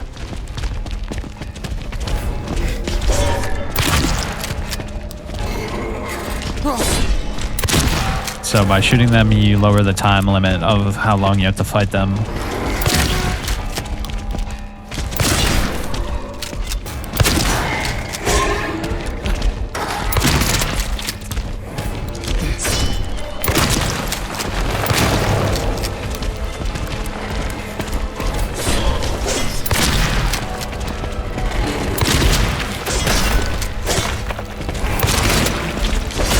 Ouch.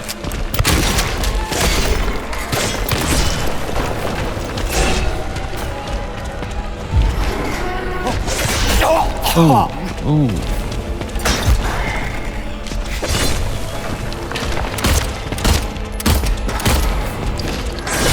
Ouch.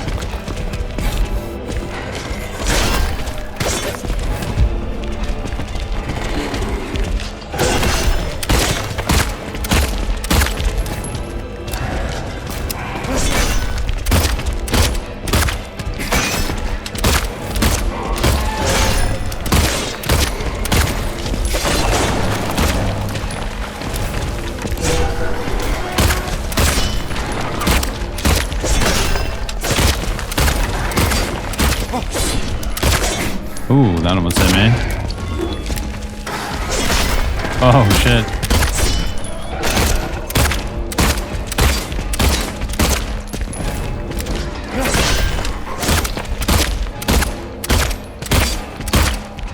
There we go.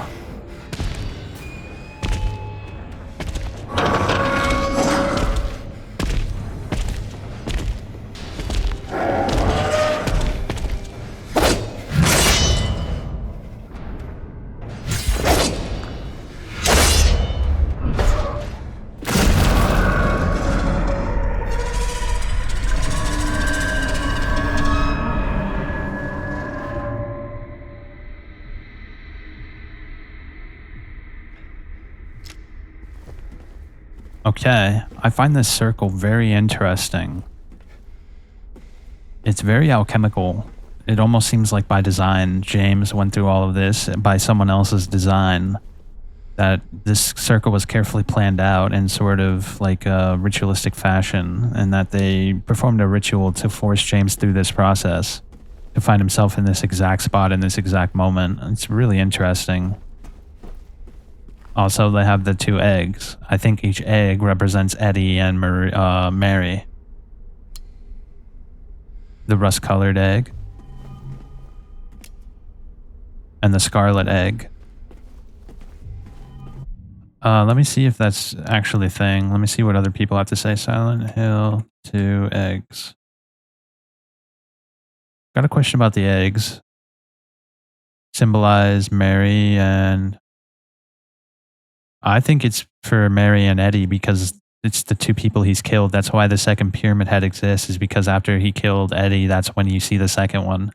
Because before that, he only killed Mary. But after he killed Eddie, the second pyramid head comes around. Okay. The next day, I went to get some screen caps through the Scarlet Door and didn't listen to the conversation. I either got leave or in what? No, that's not it. Let me see. Searching online and tried and it works to change around the endings. Scarlet Egg and don't listen to Mary, leave. Rust Egg and didn't listen to Mary, water. Rust Egg and listen to Mary, Maria. Oh, that's interesting. Is that actually a thing? It's 2 months ago.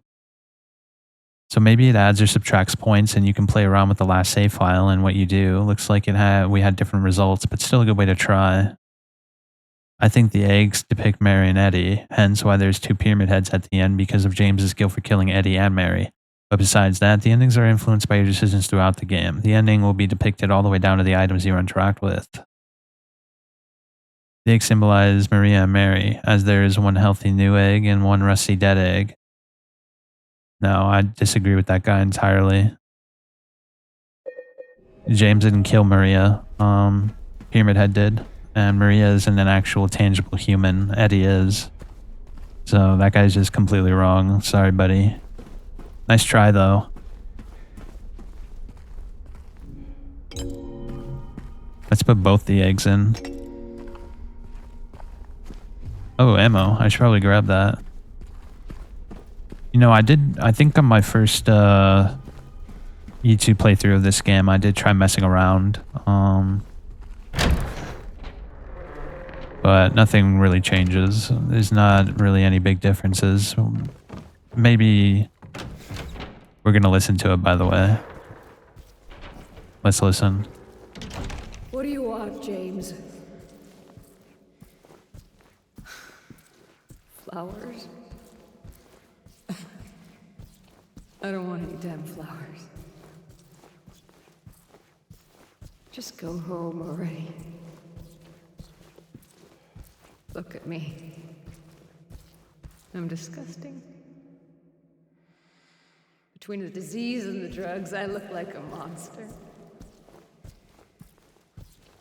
Well, what are you looking at? Get the hell out of here. Leave me alone already. I'm no use to anyone. I'll be dead soon anyway. It'd be easier if they just killed me. But I guess the hospital's making a nice profit off of me. Why are you still here? I told you to go. Are you deaf? Don't come back. James. Wait. Please. Don't go. Don't leave me alone. I didn't mean what I said. Please. Tell me I'll be okay. Tell me I'm not gonna die.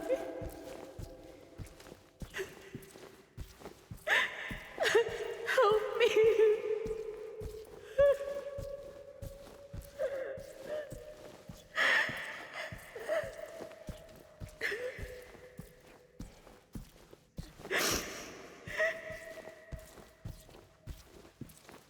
Man, oh man. What a gut punch. And I'm going to say it again. I think the remake voice actor is fantastic. But the original voice actor for Mary and Maria is legendary. And it literally brings a tear to my eye when I hear her rendition of it. But man, not many games do you face mortality so raw like that. How many games do you hear like the emotion in someone's voice when they're about to die? Like this is one of the only games where you really think about mortality in such a raw way, and that's what makes it special.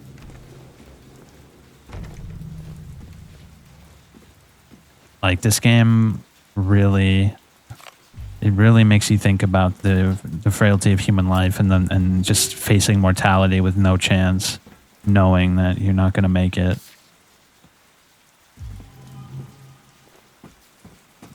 Yeah.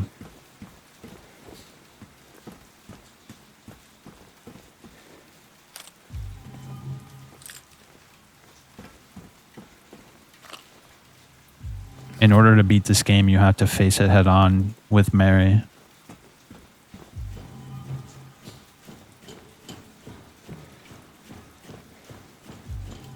Oh, did I get all the photos, by the way? Kind of curious. 26. Yeah, there's 26, right? Let's see.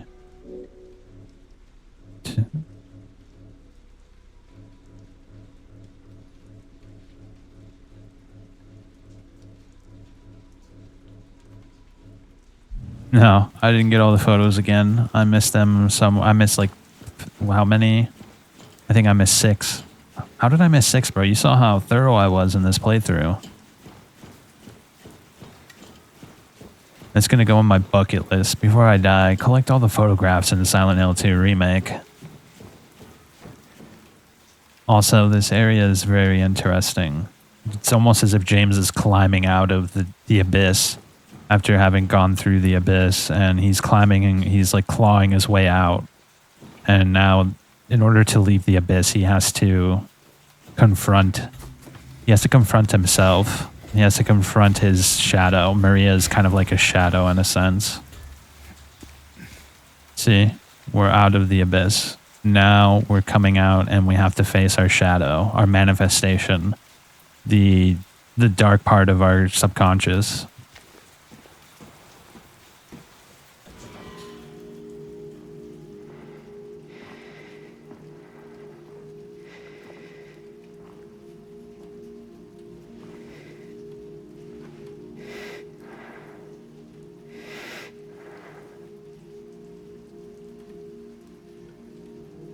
Mary?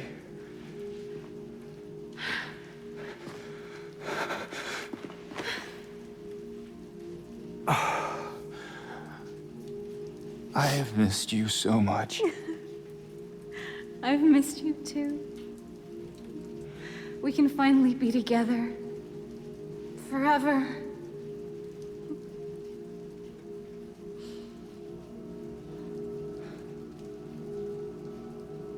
No.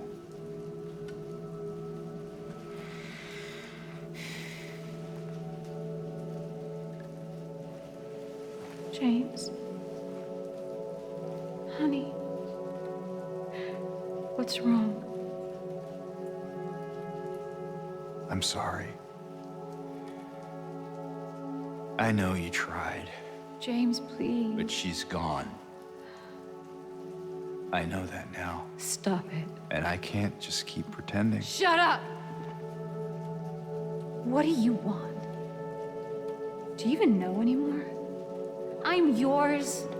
Did you see the subtitled dialogue? I'm here for you. It So went from what if Mary I'm to not Maria. her? I can give you what she never could. I can be better than her. What else do you want me to be? What else can I be? I am so sorry, Maria. I really am. But this has to stop. It's time to let it go.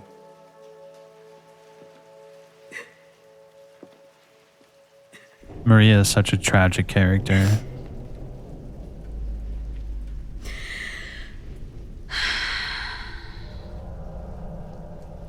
No.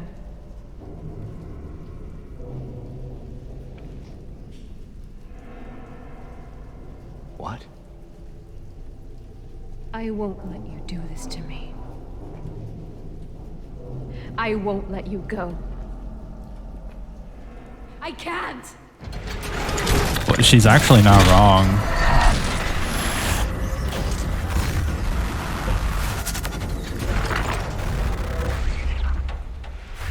Maria needs James to live.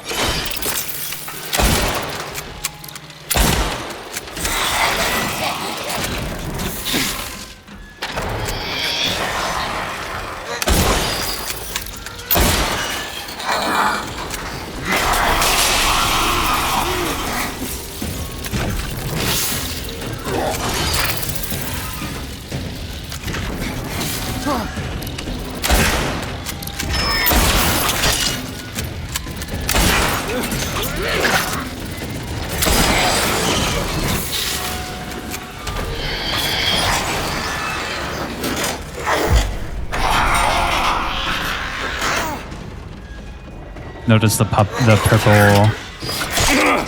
purple filter when she screams.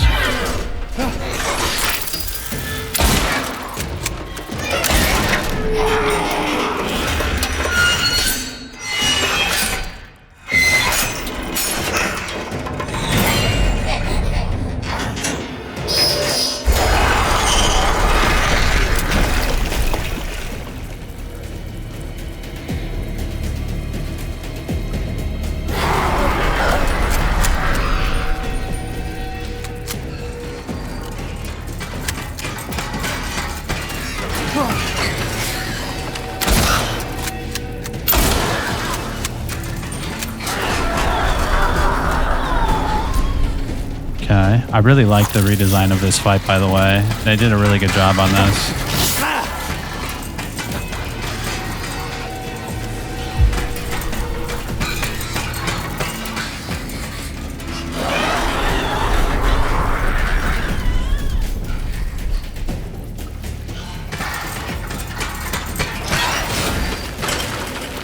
Oh shit.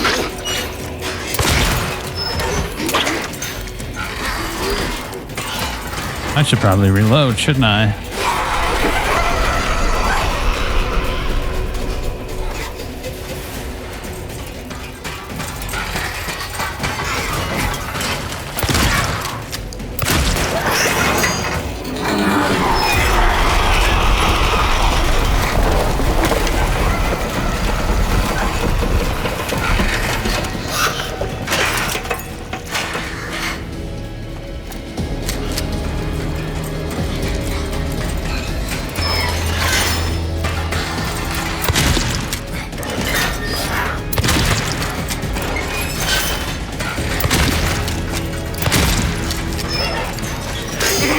Ouch.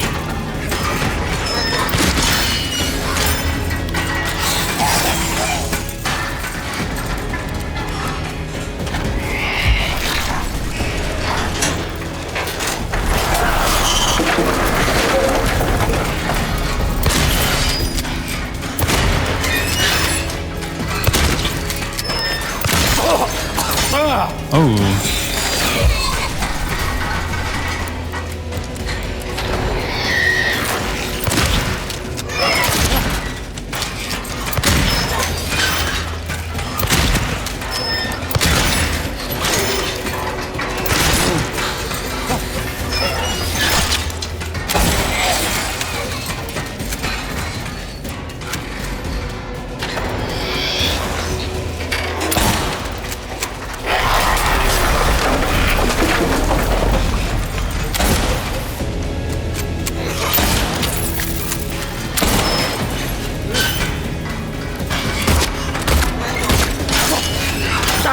Ooh.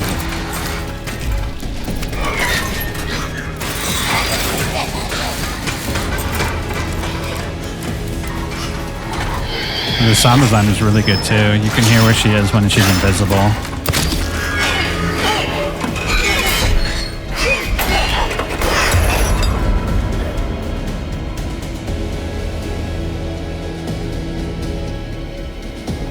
Now, this is one of the things I really appreciate about both versions of the game is that you literally have to finish off Maria. And that may sound morbid, but she's not real. She's a manifestation. And so this is kind of like killing that part of James that he doesn't need anymore. That guilt. It's like repentance almost. Oh, this is that secret ending with the Kiyosara. Let's see it. I tried. I really did, but I can't go on without you. I can't forgive myself for what I've done. I know.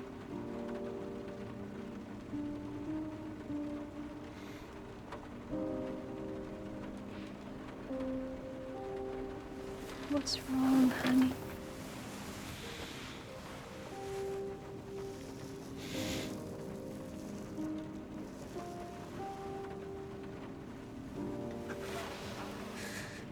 I miss you so much.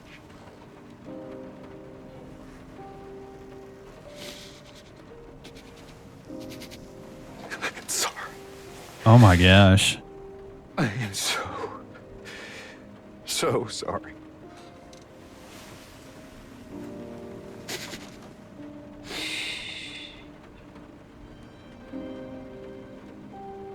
It's okay.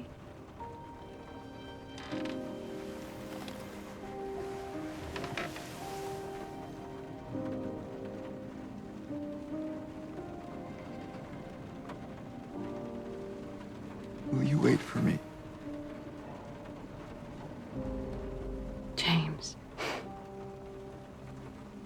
I've always been waiting for you.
Wow, I like that ending quite a bit, bro.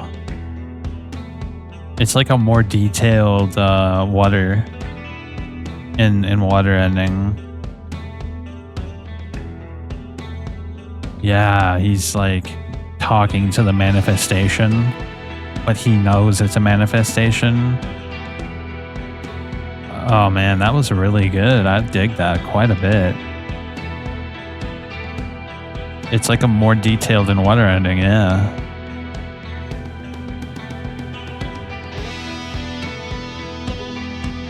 All right, we still have to get the real ending. Yo, yo, yo. I'm skipping over ahead a little bit, but I listened to this again, and I actually thought, listen. She will not be cured. All that suffering. I'm no longer sure if it was of any use. If it meant anything at all. I can't say if this newfound understanding, if there's any wisdom to be had in all that happened. I suppose that's for you to learn, and I hope you will. I think he's referring to Angela in that specific tape recording, because he says they, referencing James, Eddie, and Angela, but then he specifies that he means she will not be cured.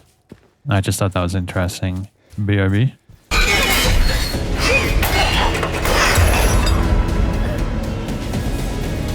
All right. Got back over here, and this time we should get the ending that I personally like the most, the rebirth ending. James. And the reason I like the rebirth ending the most is because it fits Silent Hill perfectly. It's occultic. You have to collect all these items that have like esoteric meanings, and you perform. It's just so Silent Hill. It's personally, I think motif-wise, I think In Water Ending is the best, but I think Rebirth is my favorite thematically.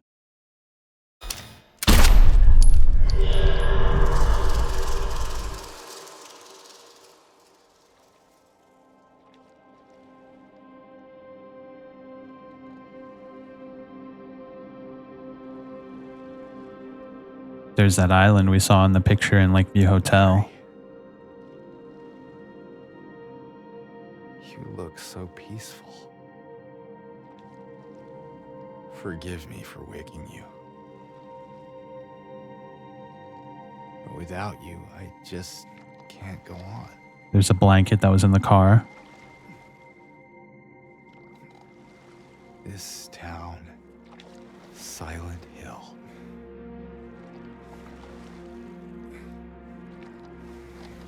The old gods haven't left this place.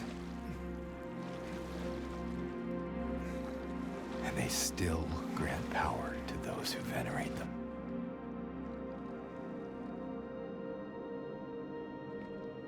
Power to defy even death.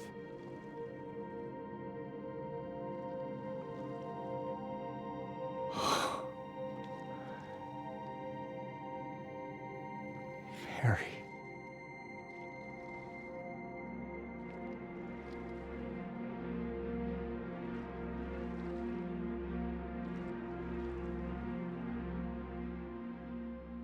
So good. What a great ending. Yeah, I think thematically it's my favorite, but like in following in with the motifs of the game, In Water is my favorite. So let's see. Rebirth ending. 6 out of 8 endings. I did not get the Leave ending or the Maria ending. I haven't gotten those endings yet.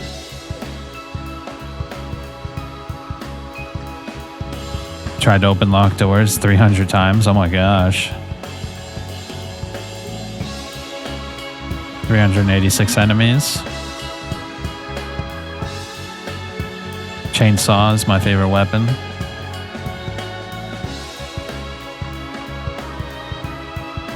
I did that once to Pyramid Head when I was trying to chainsaw him. Okay, so now what I want to do is check out remake. Let's check out the Maria ending. I haven't seen this yet, so I'm very curious how the Maria ending goes. Little Caesar stuff crazy. Get out of here. This is no laughing matter, nor is it an eating matter.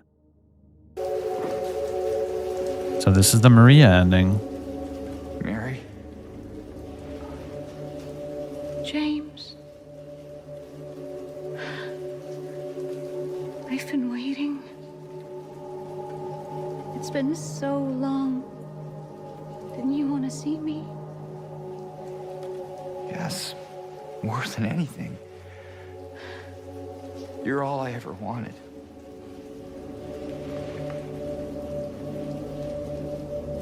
That's not true. Is it? Mary? You killed me, James.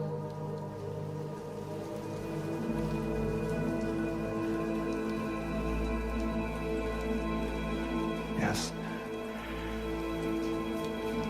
I did. I couldn't bear to see you suffer. Don't make excuses. I know how you saw me, how you felt. You really hated me. Didn't you? It's true, I may have had some of those feelings. It was a long 3 years. I was so tired. I guess I understand. I know I was a burden. You wanted a long, happy life. Something I couldn't give. Can she?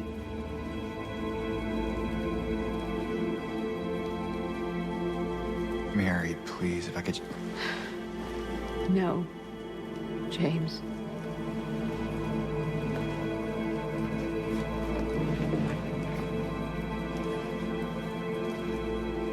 Those were the last precious moments I had.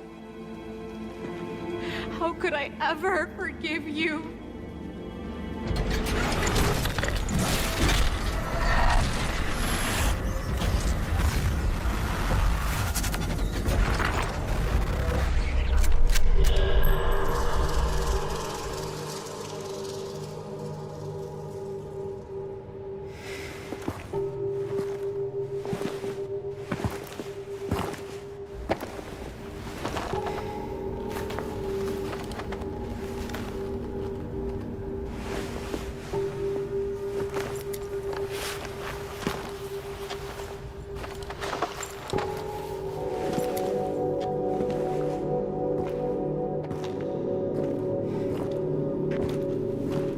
Yo, this song is awesome. What the hell? I need to download this shit. Is what you've been looking for.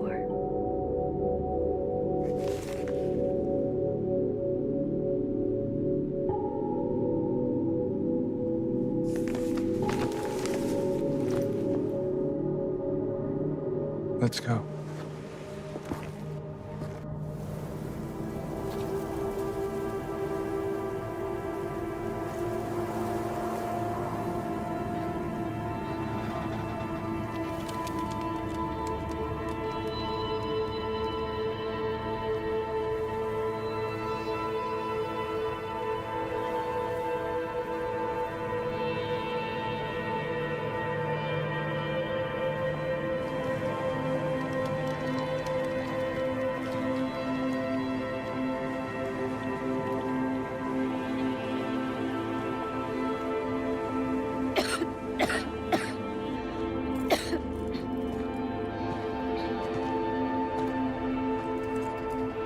Better do something about that cough.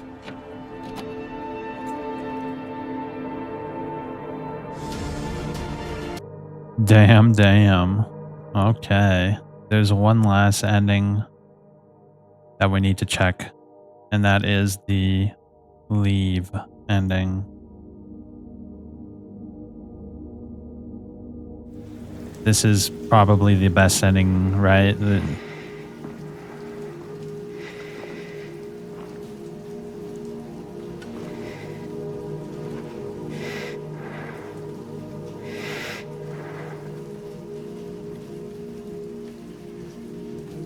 Mary?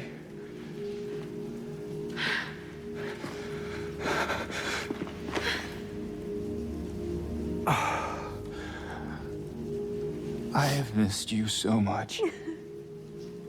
I've missed you too. We can finally be together. Forever.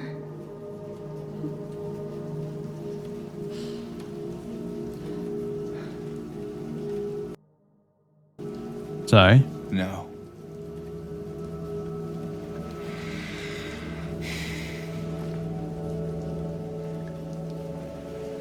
James. Honey. What's wrong? I'm sorry. I know you tried, James, please. but she's gone.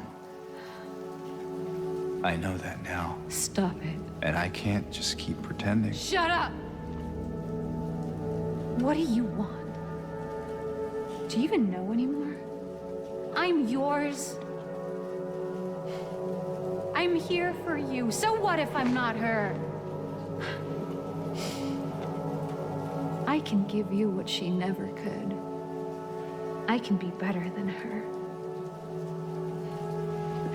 What else do you want me to be? What else can I be? I am so sorry, Maria. I really am.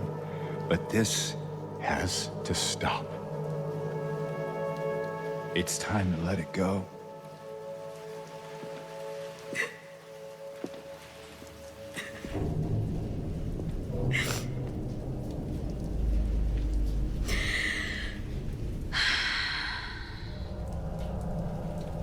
No. This is largely the same as some of the other endings. I won't let you do this to me. I won't let you go. I can't!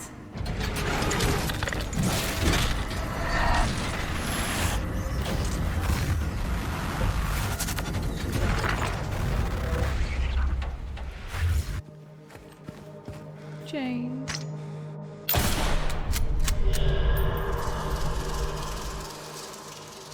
I love this cutscene, by the way, the one where she's on the bed like this in the original and this one. Mary. Hey, handsome.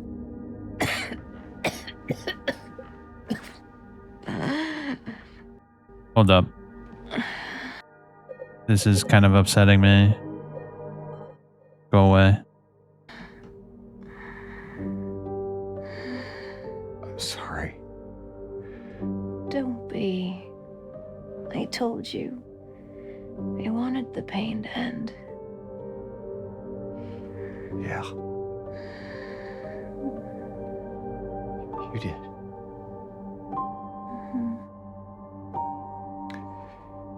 But that's not why I did it.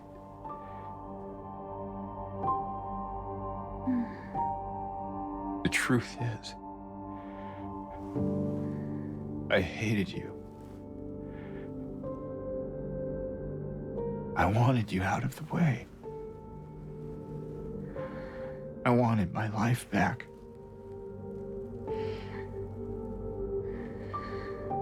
If that's true, then why do you look so sad?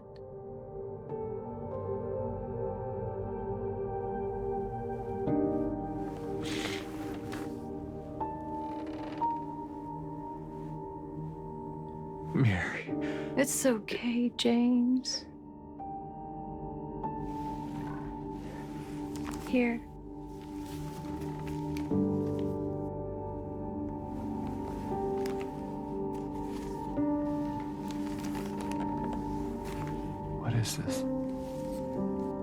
it's what you've been looking for.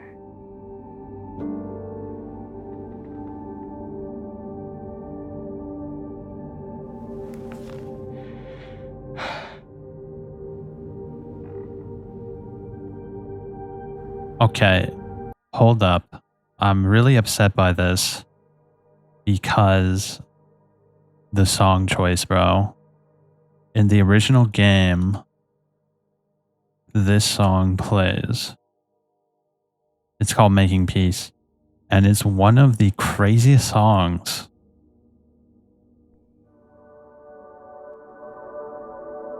And look at the comments, bro. The comments kill me every time. You killed me and you're suffering for it, but it's enough, James. Probably one of the most beautiful songs of Silent Hill, and it only has 2 notes. James, you made me happy. Games like these prove they can be art. James, do something for me. Go on with your life. Everyone's like, this song makes me feel like I'm dead and in a foggy field, complete with a fence and a tree. And the tree symbolizes life. And I want to climb the tree, but I can't because I'm lifeless. 2 notes in this music. First one is bringing forward that grief, anxiety, and sadness forward. The second one is reassuring, and it's like telling you that you can't let go of it. It's calming somewhat. Every time I listen to this, I surrender. Without a doubt, saddest ending to any video game ever. James, if that was true, why do you look so sad? How the heck does this song give me an existential crisis? That's so funny. This song is so powerful, I can't even explain. Does anybody else cry like a baby at this part? Not sure if anybody mentioned this, but it's on Spotify and it's called Peace and Serenity. This song makes me want to cry. It feels like I've beaten some demons of my own as well with James. See, everyone has the same reaction to this song. This song is incredible. It's an incredible song, and it plays in that conversation when James is talking to Mary. And in the remake, bro, it's just like a run-of-the-mill piano, bro. Like, what the heck? Why didn't they just take this and put it in that scene, bro? This is why the remake just doesn't have that oomph that the original had. Because of this, bro. 2-note song that makes you feel like you're having an existential crisis. All right, sorry. Just let's get back to it.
Oh, look, this is it. Restless dreams. I see that town. Silent Hill. You promised you'd take me there again someday. But you never did. Well, I'm alone there now. In our special place. Waiting for you to come and see me. But you never do. So, I wait, wrapped in my cocoon of pain and loneliness. I know, I've done a terrible thing to you. I wish I could change that, but I can't. I feel so pathetic and ugly laying here. Every day I stare up at the cracks in the ceiling, and all I can think about is how unfair it is. The doctor came today. Told me I could go home for a short stay. It's not that I'm getting better. It's just that this could be my last chance. Even so, I'm glad to be coming home. I missed you so much. But I'm afraid, James. I'm afraid you don't really want me to come home. Every time you come to see me, I can tell how hard it is on you. I don't know if you hate me or pity me. Maybe I just disgust you. I'm so sorry. When I first learned I was gonna die, I couldn't accept it. I was so angry. I struck out at everyone I loved. Especially you. And that's why I understand if you hate me. But I want you to know, I will always love you. Even though our life together had to end like this, I still wouldn't trade it for the world.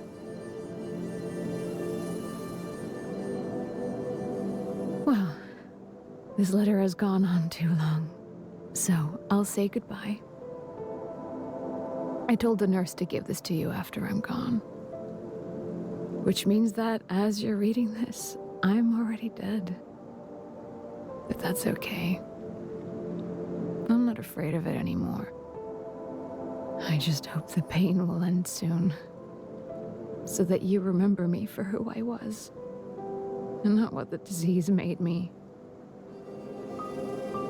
I want you to go on. I want you to live.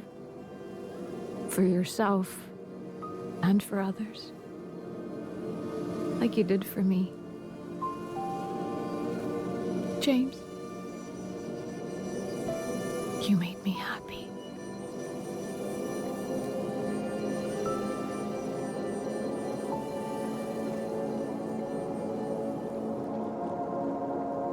Man, I have a lot of thoughts about this.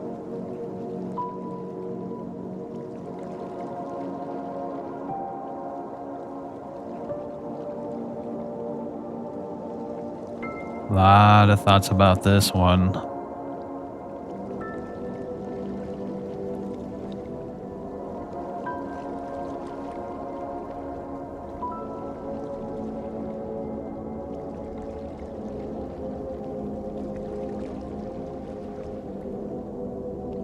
First off, I really like that ambient track behind the voiceover. It's really good, but I think it's inappropriate for the scene. I think it's really good, but also really bad at the same time. It was a little too loud and kind of overpowered the voiceover itself. First off, it's a really, really good ambient soundtrack, but I don't think it meshed well with the voiceover, right? Am I crazy? I thought it was really pretty. It was a very pretty scene, the way it showed all of Silent Hill, right? But it's kind of, I don't know, inappropriate. Here, look, I'll show you why. Here's the original. In my restless dreams, I see that town. Do you notice something? Hold up, let me get a better video.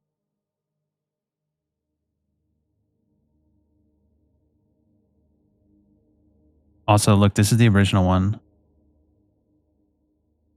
Oh, this looks like the HD. Oh shit, do they have the stupid voiceovers? Mary?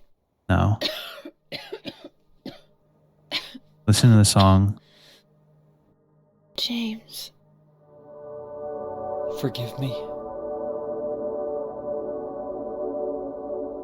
Already, bro. It's just better. You get what I'm saying, bro? I told you that I wanted to die, James. I wanted the pain to end.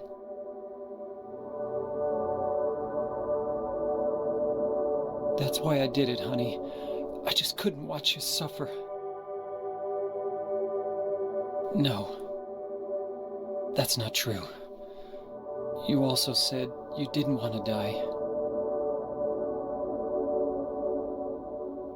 The truth is, I hated you. I wanted you out of the way. I wanted my life back. James, if that were true, then why do you look so sad?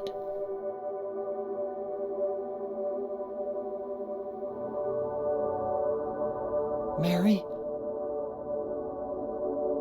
James. Please.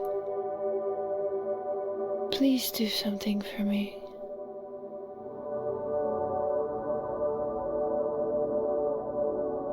Go on with your life.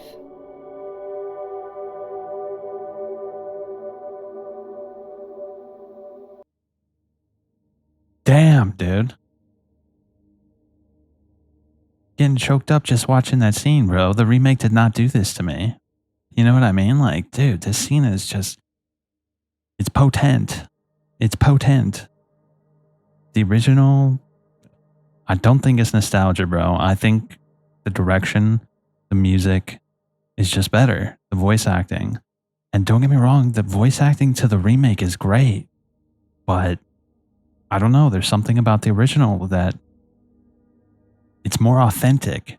The remake, it sounds... You know when you listen to like a metal album, or not a metal album, any album, you listen to like a punk band or an indie band and you hear like... It's not... It's like less produced, you know what I mean? And it sounds more authentic because of it. I think that's what's going on here. The remake has this like highly professional produced like sound to it. And it kind of takes away from the emotion and authenticity of it. I don't know. Whereas the original, it sounds raw. It's like listening to like it's like listening to American football, like their first album. Or not even just any particular band. It's like listening to a band's first album where they poured all of their emotions into it and you just feel it like raw emotions, right? But in the remake, it's like listening to a band's 10th album where you're like, yes, they have fun doing this. It's really good, but it just doesn't have the same oomph that their first couple albums had. You know what I mean? But let's listen to that letter. That's what I really wanted to listen to. Come on. Let me just get an ending video. Silent Hill 2, 2001 ending.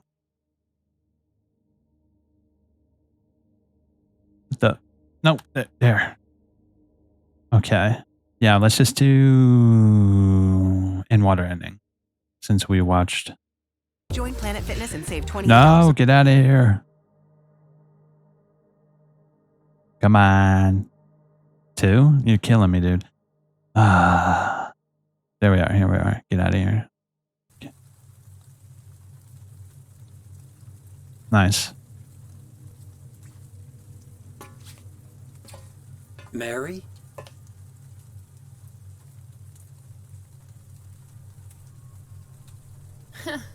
Wrong again.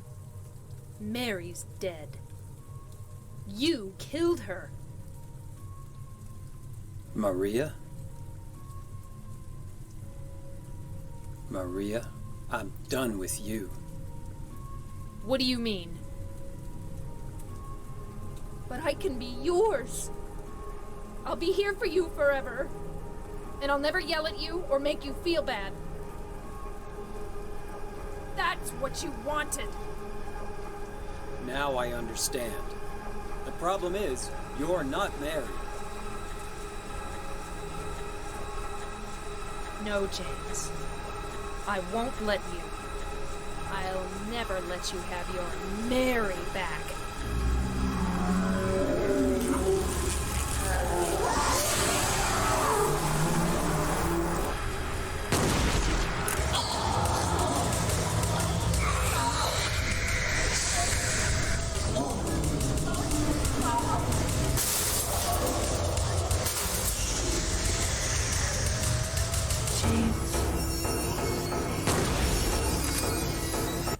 Okay, here we are. Okay, we already saw this. We just watched it. Let's get to the letter. Okay, here we are. Golly, bro. What a scene. What a scene.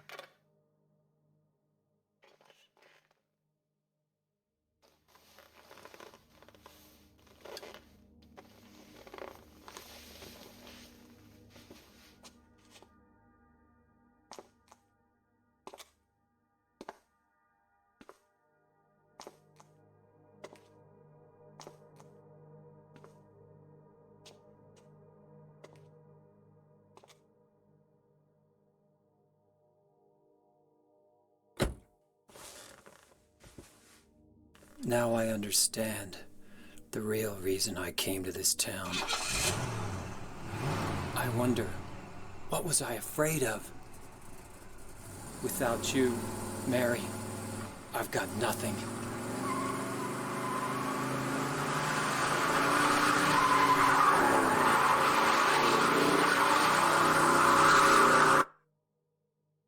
Now we can be together. In my restless dreams, I see that town.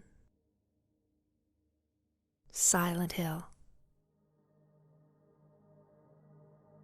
You promised you'd take me there again someday, but you never did. Well, I'm alone there now, in our special place, waiting for you. Waiting for you to come to see me. But you never do. And so I wait, wrapped in my cocoon of pain and loneliness. I know I've done a terrible thing to you. Something you'll never forgive me for. I wish I could change that. But I can't.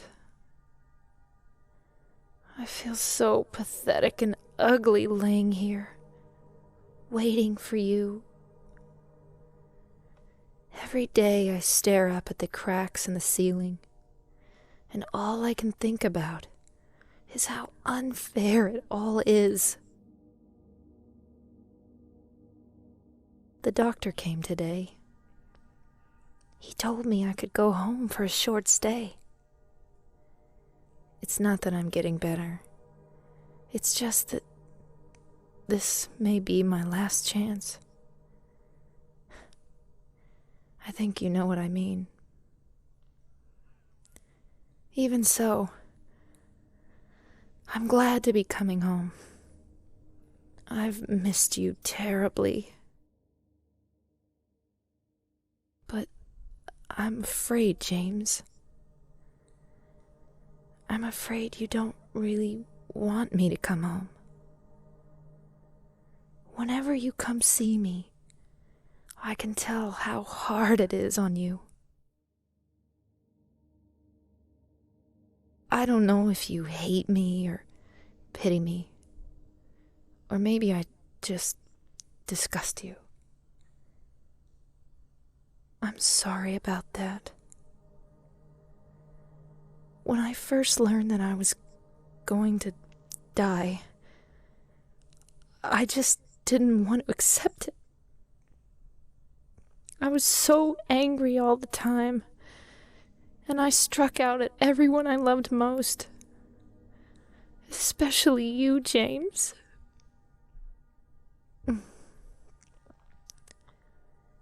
That's why I understand if you do hate me.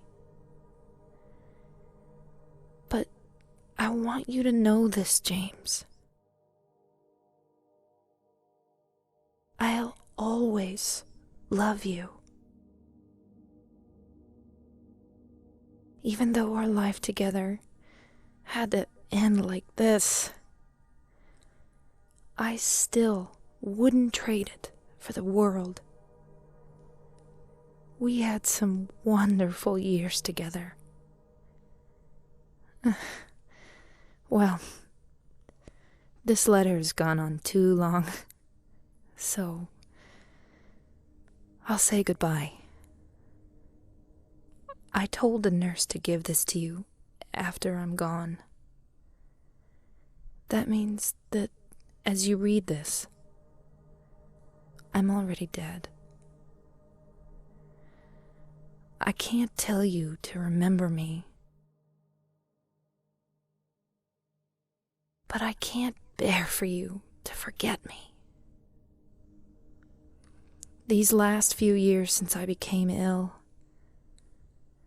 I am so sorry for what I did to you, did to us.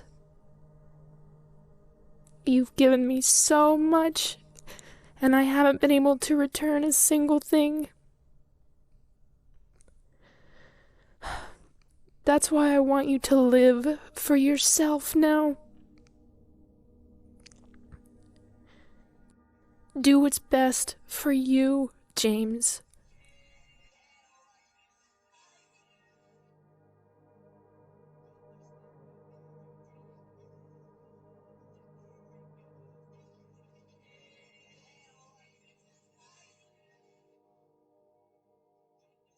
James, you made me happy.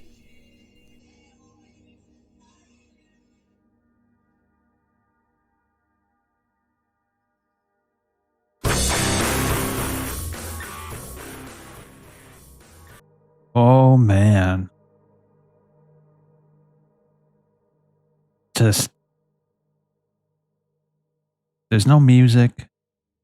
There's not really anything to look at even. It's just you as James and Mary. It's very personal. And the remake just doesn't achieve that level, bro. And as good as Mary's voice actor is, she just didn't have the same inflections that the original Mary did. She emphasized a lot of things in the letter. Whereas in the remake, she didn't emphasize a lot of the same things that the OG did. And I think those small little emphasis on specific words and concepts that she had really sell it. You can also hear her chuckle to herself. You can hear her licking her lips as she thinks about what to say next. Like, yeah, dude, it's just not the same, bro. I'm sorry. I've beaten the remake 4 times. It's a great rendition of Silent Hill 2. It is. But if anybody's going to try to tell me that it's better, sorry, bro. I do not have my nostalgia goggles on. It's not. But I appreciate it for what it is. And then I've really had a great time playing it and seeing all the different endings. But yeah, dude. Just there's the things that I like most about the remake is the improved gameplay, the ease, the accessibility features. Obviously, seeing Silent Hill in high fidelity, really cool. Seeing the same places but extremely detailed, really cool. But there's also some things that I dislike about it as well. Like the voice acting, for instance. I think James is actually the best of the cast. I think the voice actor for James did a phenomenal job. He had a hard thing to follow with Guy Seehee and the way he portrayed James, but I think he did a great job. The apartment level, really, really good rework.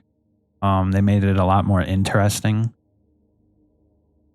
Brookhaven is good, but I'm not a big fan of the Otherworld in this game. I prefer the Otherworld in the original. It's a little more nuanced and less in your face.